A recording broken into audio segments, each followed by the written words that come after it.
ನಮಸ್ಕಾರ ಸ್ನೇಹಿತರೆ, ನಮ್ಮ ಮೋಟಿವೇಶನ್ ಮನ್ವಂತರ ಯೂಟ್ಯೂಬ್ ಚಾನೆಲ್ಗೆ ಸ್ವಾಗತ. ನೀವಿನ್ನೂ ನಮ್ಮ ಚಾನೆಲ್ಗೆ ಹೊಸಬರಾಗಿದ್ರೆ ಈಗಲೇ ನಮ್ಮ ಚಾನೆಲ್ ಅನ್ನು ತಪ್ಪದೇ ಸಬ್ಸ್ಕ್ರೈಬ್ ಮಾಡಿ ಮತ್ತು ಬೆಲ್ ಬಟನ್ ಅನ್ನು ಕ್ಲಿಕ್ ಮಾಡುವುದನ್ನು ಮರೆಯಬೇಡಿ. ಸ್ನೇಹಿತರೆ, ಒಂದು ಸಣ್ಣ ಪ್ರಶ್ನೆ ಕೇಳ್ತೀನಿ ನಿಮಗೆ. ನಿಮ್ಮ ಜೀವನದಲ್ಲಿ ಕೊನೆಯ ಬಾರಿ ನೀವು ಯಾವುದೋ ಒಂದು ಸಣ್ಣ ವಿಷಯಕ್ಕೆ ಯಾರೋ ಒಬ್ಬರು ಹೇಳಿದ ಒಂದು ಮಾತಿಗೆ ಒಳಗೊಳಗೆ ಕುದ್ದಿದ್ದು ಯಾವಾಗ? ಯಾರೋ ನಿಮ್ಮನ್ನ ಸ್ವಲ್ಪ ಕಡೆಗಣಿಸಿದಂತೆ ಮಾತಾಡಿದಾಗ, ಆಫೀಸಿನಲ್ಲಿ ನಿಮ್ಮ ಕೆಳಗಿನ ಸಹೋದ್ಯೋಗಿ ನಿಮಗಿಂತ ಮುಂಚೆ ಪ್ರಮೋಷನ್ ಪಡೆದಾಗ, ಮನೆಯಲ್ಲಿ ಯಾರಾದರೂ ನಿನ್ನಿಂದ ಇದು ಆಗಲ್ಲ ಅಂತ ಹೇಳಿದಾಗ, ಆ ಕ್ಷಣದಲ್ಲಿ ಒಳಗೆ ಏನೋ ಒಂದು ಬೆಂಕಿ ಹೊತ್ತಿಕೊಂಡ ಹಾಗೆ ಆಗಲ್ವಾ?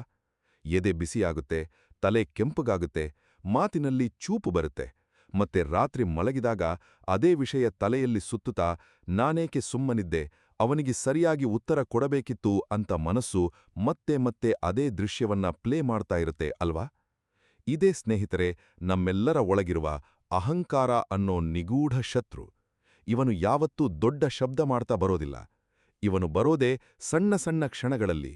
ನನ್ನನ್ನ ಯಾಕೆ ಹಾಗೆ ಮಾತಾಡಿಸಿದ್ರು, ನನ್ನ ಮಾತಿಗೆ ಬೆಲೆ ಕೊಡಲಿಲ್ಲ, ನಾನೇ ಸರಿ, ಇನ್ನೊಬ್ಬರು ತಪ್ಪು ಅನ್ನೋ ಸಣ್ಣ ಸಣ್ಣ ಆಲೋಚನೆಗಳ ರೂಪದಲ್ಲಿ. ಇವತ್ತಿನ ಈ ಒತ್ತಡದ ಬದುಕಿನಲ್ಲಿ ಸೋಷಿಯಲ್ ಮೀಡಿಯಾದಲ್ಲಿ ನಮ್ಮ ಫೋಟೋಗೆ ಎಷ್ಟು ಲೈಕ್ ಬಂತು ಅನ್ನೋದರಿಂದ ಹಿಡಿದು ಆಫೀಸಿನ ಮೀಟಿಂಗ್ನಲ್ಲಿ ನಮ್ಮ ಐಡಿಯಾವನ್ನ ಯಾರು ಕಡೆಗಣಿಸಿದ್ದರವರೆಗೆ ಪ್ರತಿಯೊಂದು ಕ್ಷಣದಲ್ಲೂ ಈ ಅಹಂಕಾರ ನಮ್ಮ ಮನಸ್ಸನ್ನ ಆಳ್ತಾ ಇರುತ್ತೆ. ಮತ್ತೆ ಇದೇ ಅಹಂಕಾರ ನಮ್ಮ ಸಂಬಂಧಗಳನ್ನ ಒಡೆಯುತ್ತೆ, ನಮ್ಮ ಶಾಂತಿಯನ್ನ ಕಸಿಯುತ್ತೆ, ನಮ್ಮ ಬೆಳವಣಿಗೆಗೆ ದೊಡ್ಡ ಅಡ್ಡಗಲ್ಲಾಗುತ್ತೆ. ಎಷ್ಟೋ ಜನ ಬಹಳ ಬುದ್ಧಿವಂತರಾಗಿದ್ದು, ಬಹಳ ಪ್ರತಿಭಾವಂತರಾಗಿದ್ದು ಜೀವನದಲ್ಲಿ ಮುಂದೆ ಬರಲಾಗದೇ ಇರೋದಕ್ಕೆ ಕಾರಣ ಇದೆ. ತಮ್ಮ ಅಹಂಕಾರವನ್ನ ಗೆಲ್ಲಲಾಗದೇ ಇರೋದು. ಒಂದು ಸಣ್ಣ ಟೀಕೆಯನ್ನ ಸ್ವೀಕರಿಸಲಾಗದೆ, ಒಂದು ಸಣ್ಣ ಸೋಲನ್ನ ಒಪ್ಪಿಕೊಳ್ಳಲಾಗದೆ ಎಷ್ಟೋ ಜನ ತಮ್ಮ ಜೀವನದ ಅಮೂಲ್ಯ ಸಮಯವನ್ನ, ಅಮೂಲ್ಯ ಸಂಬಂಧಗಳನ್ನ ಕಳೆದುಕೊಂಡಿದ್ದಾರೆ. ಗಂಡ ಹೆಂಡತಿ ನಡುವಿನ ಜಗಳ ನೋಡಿ ಬಹುತೇಕ ಸಲ ಅದು ನಾನೇ ಸರಿ ಅನ್ನೋ ಅಹಂಕಾರದಿಂದ ಶುರುವಾಗಿರುತ್ತೆ. ಸ್ನೇಹಿತರ ನಡುವಿನ ಬಿರುಕು ನೋಡಿ ಅದೂ ಕೂಡ ನಾನ್ಯಾಕೆ ಕ್ಷಮೆ ಕೇಳಬೇಕು, ಅವನೇ ಕೇಳಲಿ ಅನ್ನೋ ಅಹಂಕಾರದಿಂದ ಬಂದಿರುತ್ತೆ. ಆದರೆ ಸ್ನೇಹಿತರೆ, ಈ ಅಹಂಕಾರ ಅನ್ನೋದು ಇವತ್ತಿನ ಹೊಸ ಸಮಸ್ಯೆಯಲ್ಲ. ಇದು ಸೃಷ್ಟಿಯ ಆದಿಯಿಂದಲೂ ಮನುಷ್ಯನ ಜೊತೆ ಇರುವ ಶತ್ರು. ಮತ್ತು ಈ ಶತ್ರುವನ್ನ ಗೆಲ್ಲುವ ದಾರಿಯನ್ನ ಸಾವಿರಾರು ವರ್ಷಗಳ ಹಿಂದೆಯೇ ಸ್ವತಃ ಶ್ರೀಕೃಷ್ಣ ಪರಮಾತ್ಮನೇ ನಮಗೆ ತೋರಿಸಿಕೊಟ್ಟಿದ್ದಾನೆ. ಕುರುಕ್ಷೇತ್ರ ಯುದ್ಧ ಭೂಮಿಯಲ್ಲಿ ಅರ್ಜುನನಿಗೆ ಗೀತೋಪದೇಶ ಕೊಡುವಾಗ ಮಾತ್ರವಲ್ಲ, ತನ್ನ ಇಡೀ ಜೀವನದಲ್ಲಿ ತನ್ನ ಪ್ರತಿಯೊಂದು ಲೀಲೆಯಲ್ಲಿ ಶ್ರೀಕೃಷ್ಣ ನಮಗೆ ಅಹಂಕಾರವನ್ನ ಮೀರುವ ಪಾಠವನ್ನ ಕಲಿಸಿದ್ದಾನೆ. ಈ ಸಂಚಿಕೆಯಲ್ಲಿ ನಾವು ಶ್ರೀಕೃಷ್ಣನ 7 ಅಮೂಲ್ಯವಾದ ಪಾಠಗಳ ಬಗ್ಗೆ ಆಳವಾಗಿ ಚರ್ಚಿಸೋಣ. ಆಂತರಿಕ ಅಹಂಕಾರ ಅಂದ್ರೆ ಏನು, ಅದು ನಮ್ಮ ಜೀವನವನ್ನ ಹೇಗೆ ಒಳಗಿಂದೊಳಗೆ ಕೊರೆಯುತ್ತೆ ಮತ್ತು ಅದನ್ನ ಗೆದ್ರೆ ನಮ್ಮ ಜೀವನ ಹೇಗೆ ಸಂಪೂರ್ಣವಾಗಿ ಬದಲಾಗುತ್ತೆ ಅನ್ನೋದನ್ನ ಪೌರಾಣಿಕ ಕಥೆಗಳ ಮೂಲಕ, ಜೀವನ ಜ್ಞಾನದ ಮೂಲಕ ತಿಳಿಯೋಣ. ಈ ಪ್ರಯಾಣದ ಕೊನೆಯಲ್ಲಿ ನಿಮ್ಮ ಜೀವನವನ್ನ ನೋಡುವ ದೃಷ್ಟಿಕೋನವೇ ಬದಲಾಗುತ್ತೆ ಅಂತ ನಂಬುತ್ತೀನಿ. ಬನ್ನಿ ಈ ಆಳವಾದ ಪ್ರಯಾಣವನ್ನ ಶುರು ಮಾಡೋಣ. ಅಹಂಕಾರ ಅನ್ನೋದು ಏನು ಅಂತ ಮೊದಲು ಅರ್ಥ ಮಾಡಿಕೊಳ್ಳೋಣ. ಇದು ಬರೀ ನಾನು ದೊಡ್ಡವನು ಅನ್ನೋ ಭಾವನೆ ಮಾತ್ರ ಅಲ್ಲ. ಅಹಂಕಾರ ಅಂದ್ರೆ ನಾನೇ ಅನ್ನೋ ಭಾವನೆ ನಮ್ಮ ಪ್ರತಿಯೊಂದು ಆಲೋಚನೆಯ ಕೇಂದ್ರವಾಗಿ ನಿಂತುಬಿಡೋದು. ನನ್ನ ಹೆಸರು, ನನ್ನ ಸ್ಥಾನಮಾನ, ನನ್ನ ಆಸ್ತಿ, ನನ್ನ ಬುದ್ಧಿವಂತಿಕೆ, ನನ್ನ ಅಭಿಪ್ರಾಯ ಇವೆಲ್ಲದರ ಸುತ್ತ ನಮ್ಮ ಇಡೀ ಅಸ್ತಿತ್ವ ಸುತ್ತುತ್ತಾ ಇರೋದೇ ಅಹಂಕಾರ. ಇದು ಒಂದು ರೀತಿಯ ಪೊರೆಯ ಹಾಗೆ ನಮ್ಮ ನಿಜವಾದ ಆತ್ಮದ ಸುತ್ತ ಬೆಳೆಯುತ್ತಾ ಹೋಗುತ್ತೆ. ಎಷ್ಟು ಬೆಳೆಯುತ್ತೋ ಅಷ್ಟು ನಾವು ನಮ್ಮ ನಿಜವಾದ ಸ್ವರೂಪದಿಂದ ದೂರ ಆಗ್ತಾ ಹೋಗ್ತೀವಿ. ಭಗವದ್ಗೀತೆಯಲ್ಲಿ ಶ್ರೀಕೃಷ್ಣ ಹೇಳ್ತಾನೆ, ಈ ಅಹಂಕಾರವೇ ಮನುಷ್ಯನನ್ನ ಕ್ರೋಧಕ್ಕೆ, ಕ್ರೋಧ ಮೋಹಕ್ಕೆ, ಮೋಹ ಬುದ್ಧಿನಾಶಕ್ಕೆ ಮತ್ತು ಬುದ್ಧಿನಾಶ ಸಂಪೂರ್ಣ ವಿನಾಶಕ್ಕೆ ಕರೆದೊಯ್ಯುತ್ತೆ ಅಂತ. ಇದನ್ನ ಸ್ವಲ್ಪ ಸರಳವಾಗಿ ಹೇಳಬೇಕು ಅಂದ್ರೆ, ನಾವು ಯಾವುದೋ ವಿಷಯಕ್ಕೆ ಅಂಟಿಕೊಂಡಾಗ ಅದು ನಮಗೆ ಸಿಗದೇ ಇದ್ದಾಗ ಕೋಪ ಬರುತ್ತೆ. ಆ ಕೋಪ ನಮ್ಮ ವಿವೇಚನೆಯನ್ನ ಮಂಕಾಗಿಸುತ್ತೆ. ವಿವೇಚನೆ ಮಂಕಾದಾಗ ನಾವು ತಪ್ಪು ನಿರ್ಧಾರಗಳನ್ನು ತಗೋತೀವಿ. ಆ ತಪ್ಪು ನಿರ್ಧಾರಗಳೇ ನಮ್ಮ ಜೀವನವನ್ನ ಹಾಳು ಮಾಡುತ್ತೆ. ಇದೇ ಸರಪಳಿ ನಮ್ಮ ಪ್ರತಿಯೊಬ್ಬರ ಜೀವನದಲ್ಲೂ ಪದೇ ಪದೇ ನಡೀತಾ ಇರುತ್ತೆ. ಆದರೆ ನಾವದನ್ನ ಗಮನಿಸೋದೇ ಇಲ್ಲ. ಇವತ್ತಿನ ಕಾಲದಲ್ಲಿ ಈ ಅಹಂಕಾರ ಇನ್ನೂ ಸೂಕ್ಷ್ಮ ರೂಪದಲ್ಲಿ ನಮ್ಮನ್ನ ಆಳ್ತಾ ಇದೆ. ಸೋಷಿಯಲ್ ಮೀಡಿಯಾದಲ್ಲಿ ನಮ್ಮ ಫೋಟೋಗೆ ಎಷ್ಟು ಲೈಕ್ ಬಂತು ಅನ್ನೋದರಿಂದ ಹಿಡಿದು ಆಫೀಸಿನ ಮೀಟಿಂಗ್ನಲ್ಲಿ ನಮ್ಮ ಐಡಿಯಾವನ್ನ ಯಾರು ಕಡೆಗಣಿಸಿದ್ದರವರೆಗೆ ಪ್ರತಿಯೊಂದು ಕ್ಷಣದಲ್ಲೂ ಈ ಅಹಂಕಾರ ನಮ್ಮ ಮನಸ್ಸನ್ನ ಆಳ್ತಾ ಇರುತ್ತೆ. ಈ ಹೋಲಿಕೆಯ ಆಟ ಎಂದೂ ಮುಗಿಯೋದೇ ಇಲ್ಲ. ಯಾಕೆಂದ್ರೆ ಯಾವಾಗಲೂ ನಮಗಿಂತ ಒಬ್ಬರು ಹೆಚ್ಚಿರ್ತಾರೆ, ಒಬ್ಬರು ಕಡಿಮೆ ಇರ್ತಾರೆ. ಈ ಆಟದಲ್ಲಿ ನಾವು ಸಿಕ್ಕಿಬಿದ್ದಷ್ಟು ನಮ್ಮ ಮನಸ್ಸಿನ ಶಾಂತಿ ಕಡಿಮೆ ಆಗ್ತಾ ಹೋಗುತ್ತೆ. ಆದರೆ ಇಲ್ಲಿ ಒಂದು ಮುಖ್ಯವಾದ ವಿಷಯ ಅರ್ಥ ಮಾಡ್ಕೊಳ್ಬೇಕು. ಅಹಂಕಾರ ಪೂರ್ತಿಯಾಗಿ ಕೆಟ್ಟದ್ದೇ ಅಲ್ಲ. ಸ್ವಲ್ಪ ಆತ್ಮವಿಶ್ವಾಸ, ಸ್ವಲ್ಪ ಸ್ವಾಭಿಮಾನ ಬದುಕಿಗೆ ಬೇಕೇ ಬೇಕು. ಸಮಸ್ಯೆ ಇರೋದು ಅದು ಮಿತಿಮೀರಿದಾಗ, ಅದು ನಮ್ಮ ಪ್ರತಿಯೊಂದು ನಿರ್ಧಾರವನ್ನ ನಿಯಂತ್ರಿಸೋಕೆ ಶುರುಮಾಡಿದಾಗ. ಆಗ ಅದೇ ವಿಷವಾಗಿ ಬದಲಾಗುತ್ತೆ. ಶ್ರೀಕೃಷ್ಣ ನಮಗೆ ಕಲಿಸೋದು ಇದನ್ನೇ. ಅಹಂಕಾರವನ್ನ ಪೂರ್ತಿಯಾಗಿ ನಾಶ ಮಾಡೋದಲ್ಲ, ಬದಲಾಗಿ ಅದನ್ನ ಸರಿಯಾಗಿ ಗುರುತಿಸಿ ಅದರ ಮೇಲೆ ನಿಯಂತ್ರಣ ಸಾಧಿಸೋದು. ಅಹಂಕಾರ ಅಂದ್ರೇನು, ಅದು ಹೇಗೆ ಇವತ್ತಿನ ಜೀವನದಲ್ಲಿ ಸೂಕ್ಷ್ಮ ರೂಪದಲ್ಲಿ ನಮ್ಮನ್ನ ಆಳ್ತಾ ಇದೆ ಅನ್ನೋದನ್ನ ನೋಡಿದ್ವಿ. ಈಗ ಈ ಅಹಂಕಾರದ ಬೇರುಗಳು ಎಲ್ಲಿಂದ ಬರುತ್ತವೆ ಮತ್ತು ಅದು ನಮ್ಮ ಸಂಬಂಧಗಳನ್ನ ಹೇಗೆ ಒಳಗಿಂದೊಳಗೆ ಕೊರೆಯುತ್ತೆ ಅನ್ನೋದನ್ನ ಆಳವಾಗಿ ನೋಡೋಣ. ಅಹಂಕಾರದ ಮೊದಲ ಬೇರಿರೋದು ಹೋಲಿಕೆ ಅನ್ನೋ ಮನೋಭಾವದಲ್ಲಿ. ನಾವು ಚಿಕ್ಕವರಿದ್ದಾಗಿಂದಲೇ ನಮಗೆ ಗೊತ್ತಿಲ್ಲದ ಹಾಗೆ ಹೋಲಿಕೆ ಮಾಡೋದನ್ನ ಕಲಿಸ್ಬಿಟ್ಟಿರ್ತಾರೆ. ಶಾಲೆಯಲ್ಲಿ ಮಾರ್ಕ್ಸ್ ಕಡಿಮೆ ಬಂದರೆ ಪಕ್ಕದ ಹುಡುಗನ ಜೊತೆ ಹೋಲಿಕೆ, ಮನೆಯಲ್ಲಿ ಅಣ್ಣ ತಮ್ಮಂದಿರ ನಡುವೆ ಹೋಲಿಕೆ, ದೊಡ್ಡವರಾದ್ಮೇಲೆ ಸಂಬಳ, ಕಾರು, ಮನೆ, ಮಗುವಿನ ಸಾಧನೆ ಎಲ್ಲದರಲ್ಲೂ ಹೋಲಿಕೆ. ಈ ಹೋಲಿಕೆಯ ಆಟದಲ್ಲಿ ನಾವು ಗೆದ್ದಾಗ ಅಹಂಕಾರ ಉಬ್ಬುತ್ತೆ, ಸೋತಾಗ ಅಹಂಕಾರಕ್ಕೆ ಪೆಟ್ಟು ಬೀಳುತ್ತೆ. ಆ ಪೆಟ್ಟನ್ನ ಸಹಿಸೋಕಾಗದೆ ನಾವು ಕೋಪ, ಅಸೂಯೆ, ದ್ವೇಷದ ದಾರಿ ಹಿಡಿತೀವಿ. ಎರಡೂ ಸಂದರ್ಭದಲ್ಲೂ ನಷ್ಟ ನಮಗೆ. ಎರಡನೇ ಬೇರಿರೋದು ನನ್ನ ಅಭಿಪ್ರಾಯವೇ ಸರಿ ಅನ್ನೋ ಭಾವನೆಯಲ್ಲಿ. ಒಂದು ಸಂಸಾರದಲ್ಲಿ ಗಂಡ ಹೆಂಡತಿ ಇಬ್ಬರೂ ತಮ್ಮ ತಮ್ಮ ಅಭಿಪ್ರಾಯವನ್ನೇ ಸರಿ ಅಂತ ಹಿಡಿದುಕೊಂಡಾಗ, ಇಬ್ರೂ ಬಗ್ಗೋಕೆ ತಯಾರಿಲ್ಲದೇ ಇದ್ದಾಗ ಆ ಮನೆಯಲ್ಲಿ ಶಾಂತಿ ಎಂದೂ ನೆಲೆಸೋದಿಲ್ಲ. ಇಬ್ರಿಗೂ ತಮ್ಮ ಅಭಿಪ್ರಾಯ ಸರಿ ಅನ್ಸಿದ್ರೂ ಸಂಬಂಧ ಮುಖ್ಯವೋ ಅಥವಾ ನಾನೇ ಸರಿ ಅನ್ನೋ ಅಹಂಕಾರ ಮುಖ್ಯವೋ ಅನ್ನೋ ಆಯ್ಕೆ ಬಂದಾಗ ಬಹುತೇಕ ಜನ ಅಹಂಕಾರವನ್ನೇ ಆಯ್ಕೆ ಮಾಡಿಕೊಂಡು ಸಂಬಂಧವನ್ನ ಕಳ್ಕೊಳ್ತಾರೆ. ಆಮೇಲೆ ಒಂಟಿಯಾಗಿ ಕುಳಿತು ಪಶ್ಚಾತ್ತಾಪ ಪಡ್ತಾರೆ. ಮೂರನೇ ಬೇರು ಗೌರವ ಕೋರಿಕೆ. ಎಲ್ಲರೂ ನನ್ನನ್ನ ಗೌರವಿಸಬೇಕು, ಎಲ್ಲರೂ ನನ್ನ ಮಾತು ಕೇಳಬೇಕು ಅನ್ನೋ ಆಸೆ. ಈ ಆಸೆ ಪೂರ್ತಿ ಆಗದೇ ಇದ್ದಾಗ ಮನಸ್ಸಿಗೆ ನೋವಾಗುತ್ತೆ. ಆದರೆ ಸ್ನೇಹಿತರೆ, ಇಲ್ಲಿ ಒಂದು ಸತ್ಯ ಅರ್ಥ ಮಾಡ್ಕೊಳ್ಬೇಕು. ಪ್ರಪಂಚ ಎಂದೂ ಪ್ರತಿಯೊಬ್ಬರನ್ನೂ ಒಂದೇ ರೀತಿ ಗೌರವಿಸೋದಿಲ್ಲ. ಪ್ರತಿಯೊಬ್ಬರಿಗೂ ತಮ್ಮದೇ ಆದ ದೃಷ್ಟಿಕೋನ ಇರುತ್ತೆ, ತಮ್ಮದೇ ಆದ ಆದ್ಯತೆಗಳಿರುತ್ತವೆ. ಇದನ್ನ ಒಪ್ಪಿಕೊಳ್ಳದೇ ಇದ್ದಾಗ ಮಾತ್ರ ನಮ್ಮ ಮನಸ್ಸು ನೋವಿನಿಂದ ತುಂಬುತ್ತೆ. ಈ ಮೂರೂ ಬೇರುಗಳು ಸೇರಿ ನಮ್ಮ ಜೀವನದ ಪ್ರತಿಯೊಂದು ಸಂಬಂಧವನ್ನೂ ವಿಷಪೂರಿತ ಮಾಡಬಹುದು. ಸ್ನೇಹಿತರ ನಡುವಿನ ಬಾಂಧವ್ಯ ನೋಡಿ. ಚಿಕ್ಕಂದಿನಿಂದ ಜೊತೆ ಬೆಳೆದ ಸ್ನೇಹಿತರು ಕೂಡ ಒಬ್ಬರ ಜೀವನ ಇನ್ನೊಬ್ಬರಿಗಿಂತ ಚೆನ್ನಾಗಿ ಸಾಗುತ್ತಾ ಇದ್ದಾಗ ಒಳಗೊಳಗೆ ಅಸೂಯೆ ಹುಟ್ಟುತ್ತೆ. ಆ ಅಸೂಯೆಯನ್ನ ಮುಚ್ಚಿಡ್ತಾ ಇದ್ರೂ ಅದು ಸ್ನೇಹದ ಆಳದಲ್ಲಿ ಬಿರುಕು ಮೂಡಿಸ್ತಾ ಇರುತ್ತೆ. ಒಂದು ದಿನ ಆ ಬಿರುಕು ದೊಡ್ಡದಾಗಿ ಇಡೀ ಸ್ನೇಹವೇ ಒಡೆದು ಹೋಗುತ್ತೆ. ಕುಟುಂಬದ ವಿಷಯಕ್ಕೆ ಬಂದ್ರೆ ಇದು ಇನ್ನೂ ಆಳವಾಗಿ ಬೇರೂರಿರುತ್ತೆ. ಆಸ್ತಿಗಾಗಿ ಅಣ್ಣ ತಮ್ಮಂದಿರ ನಡುವೆ ಜಗಳ, ಹೆತ್ತವರ ಪ್ರೀತಿಗಾಗಿ ಮಕ್ಕಳ ನಡುವೆ ಪೈಪೋಟಿ, ಸೊಸೆ ಅತ್ತೆಯರ ನಡುವೆ ಅಧಿಕಾರಕ್ಕಾಗಿ ಸ್ಪರ್ಧೆ, ಇವೆಲ್ಲ ಒಂದು ರೀತಿಯಲ್ಲಿ ಅಹಂಕಾರದ ವಿವಿಧ ಮುಖಗಳೇ.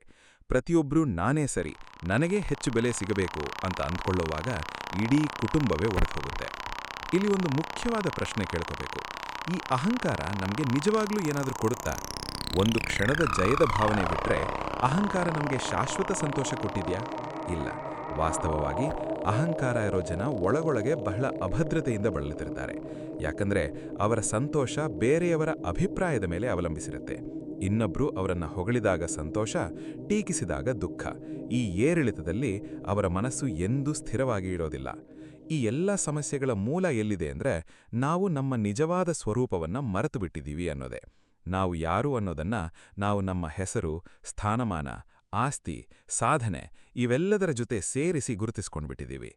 ಆದರೆ ಇವೆಲ್ಲ ಶಾಶ್ವತ ಅಲ್ಲ.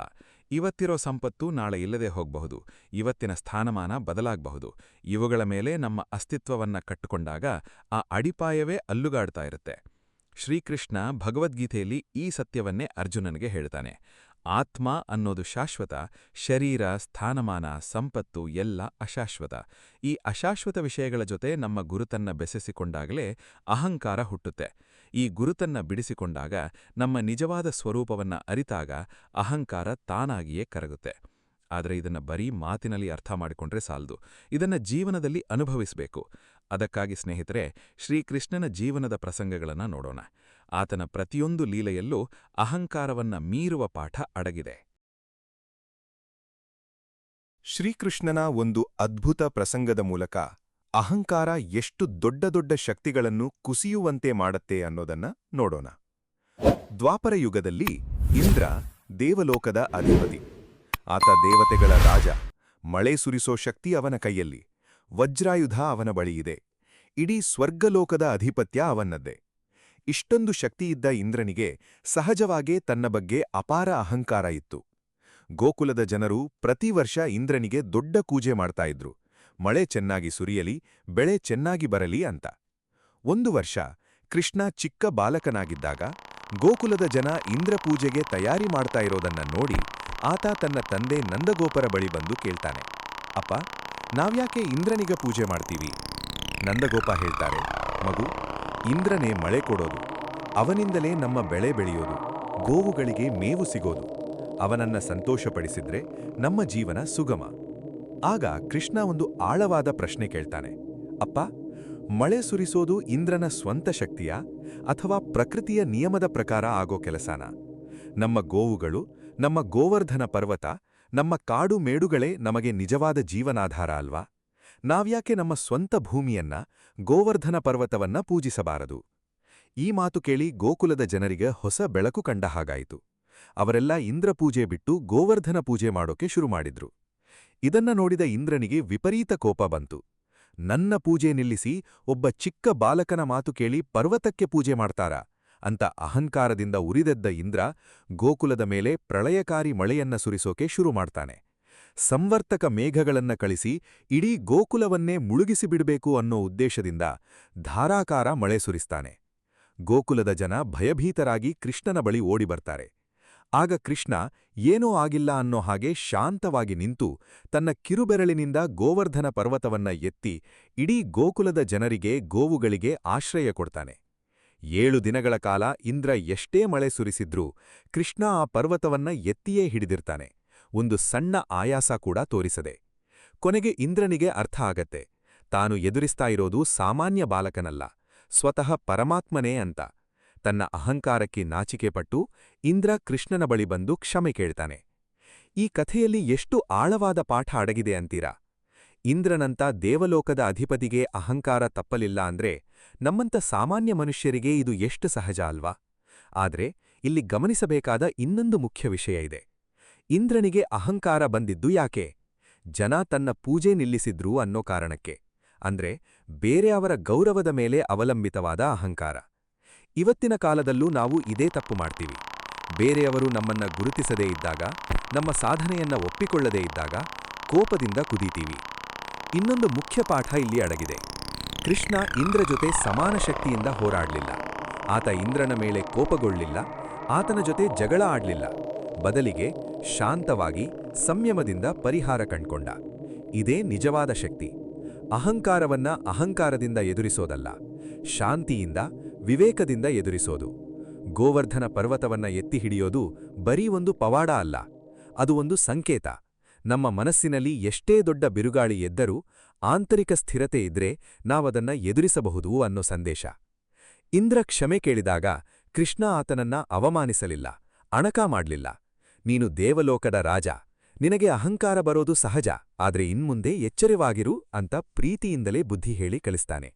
ಇದೇ ಕೃಷ್ಣನ ಇನ್ನೊಂದು ದೊಡ್ಡ ಗುಣ.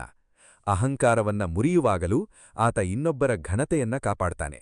ನಾವು ಕೂಡ ಬೇರೆಯವರ ತಪ್ಪನ್ನ ತೋರಿಸುವಾಗ ಈ ಪಾಠವನ್ನ ಕಲಿಯಬೇಕು. ಇನ್ನೊಬ್ಬರನ್ನ ಕೀಳಾಗಿ ಕಾಣದೆ, ಅವಮಾನಿಸದೆ ಸತ್ಯವನ್ನ ಹೇಳೋ ಕಲೆ.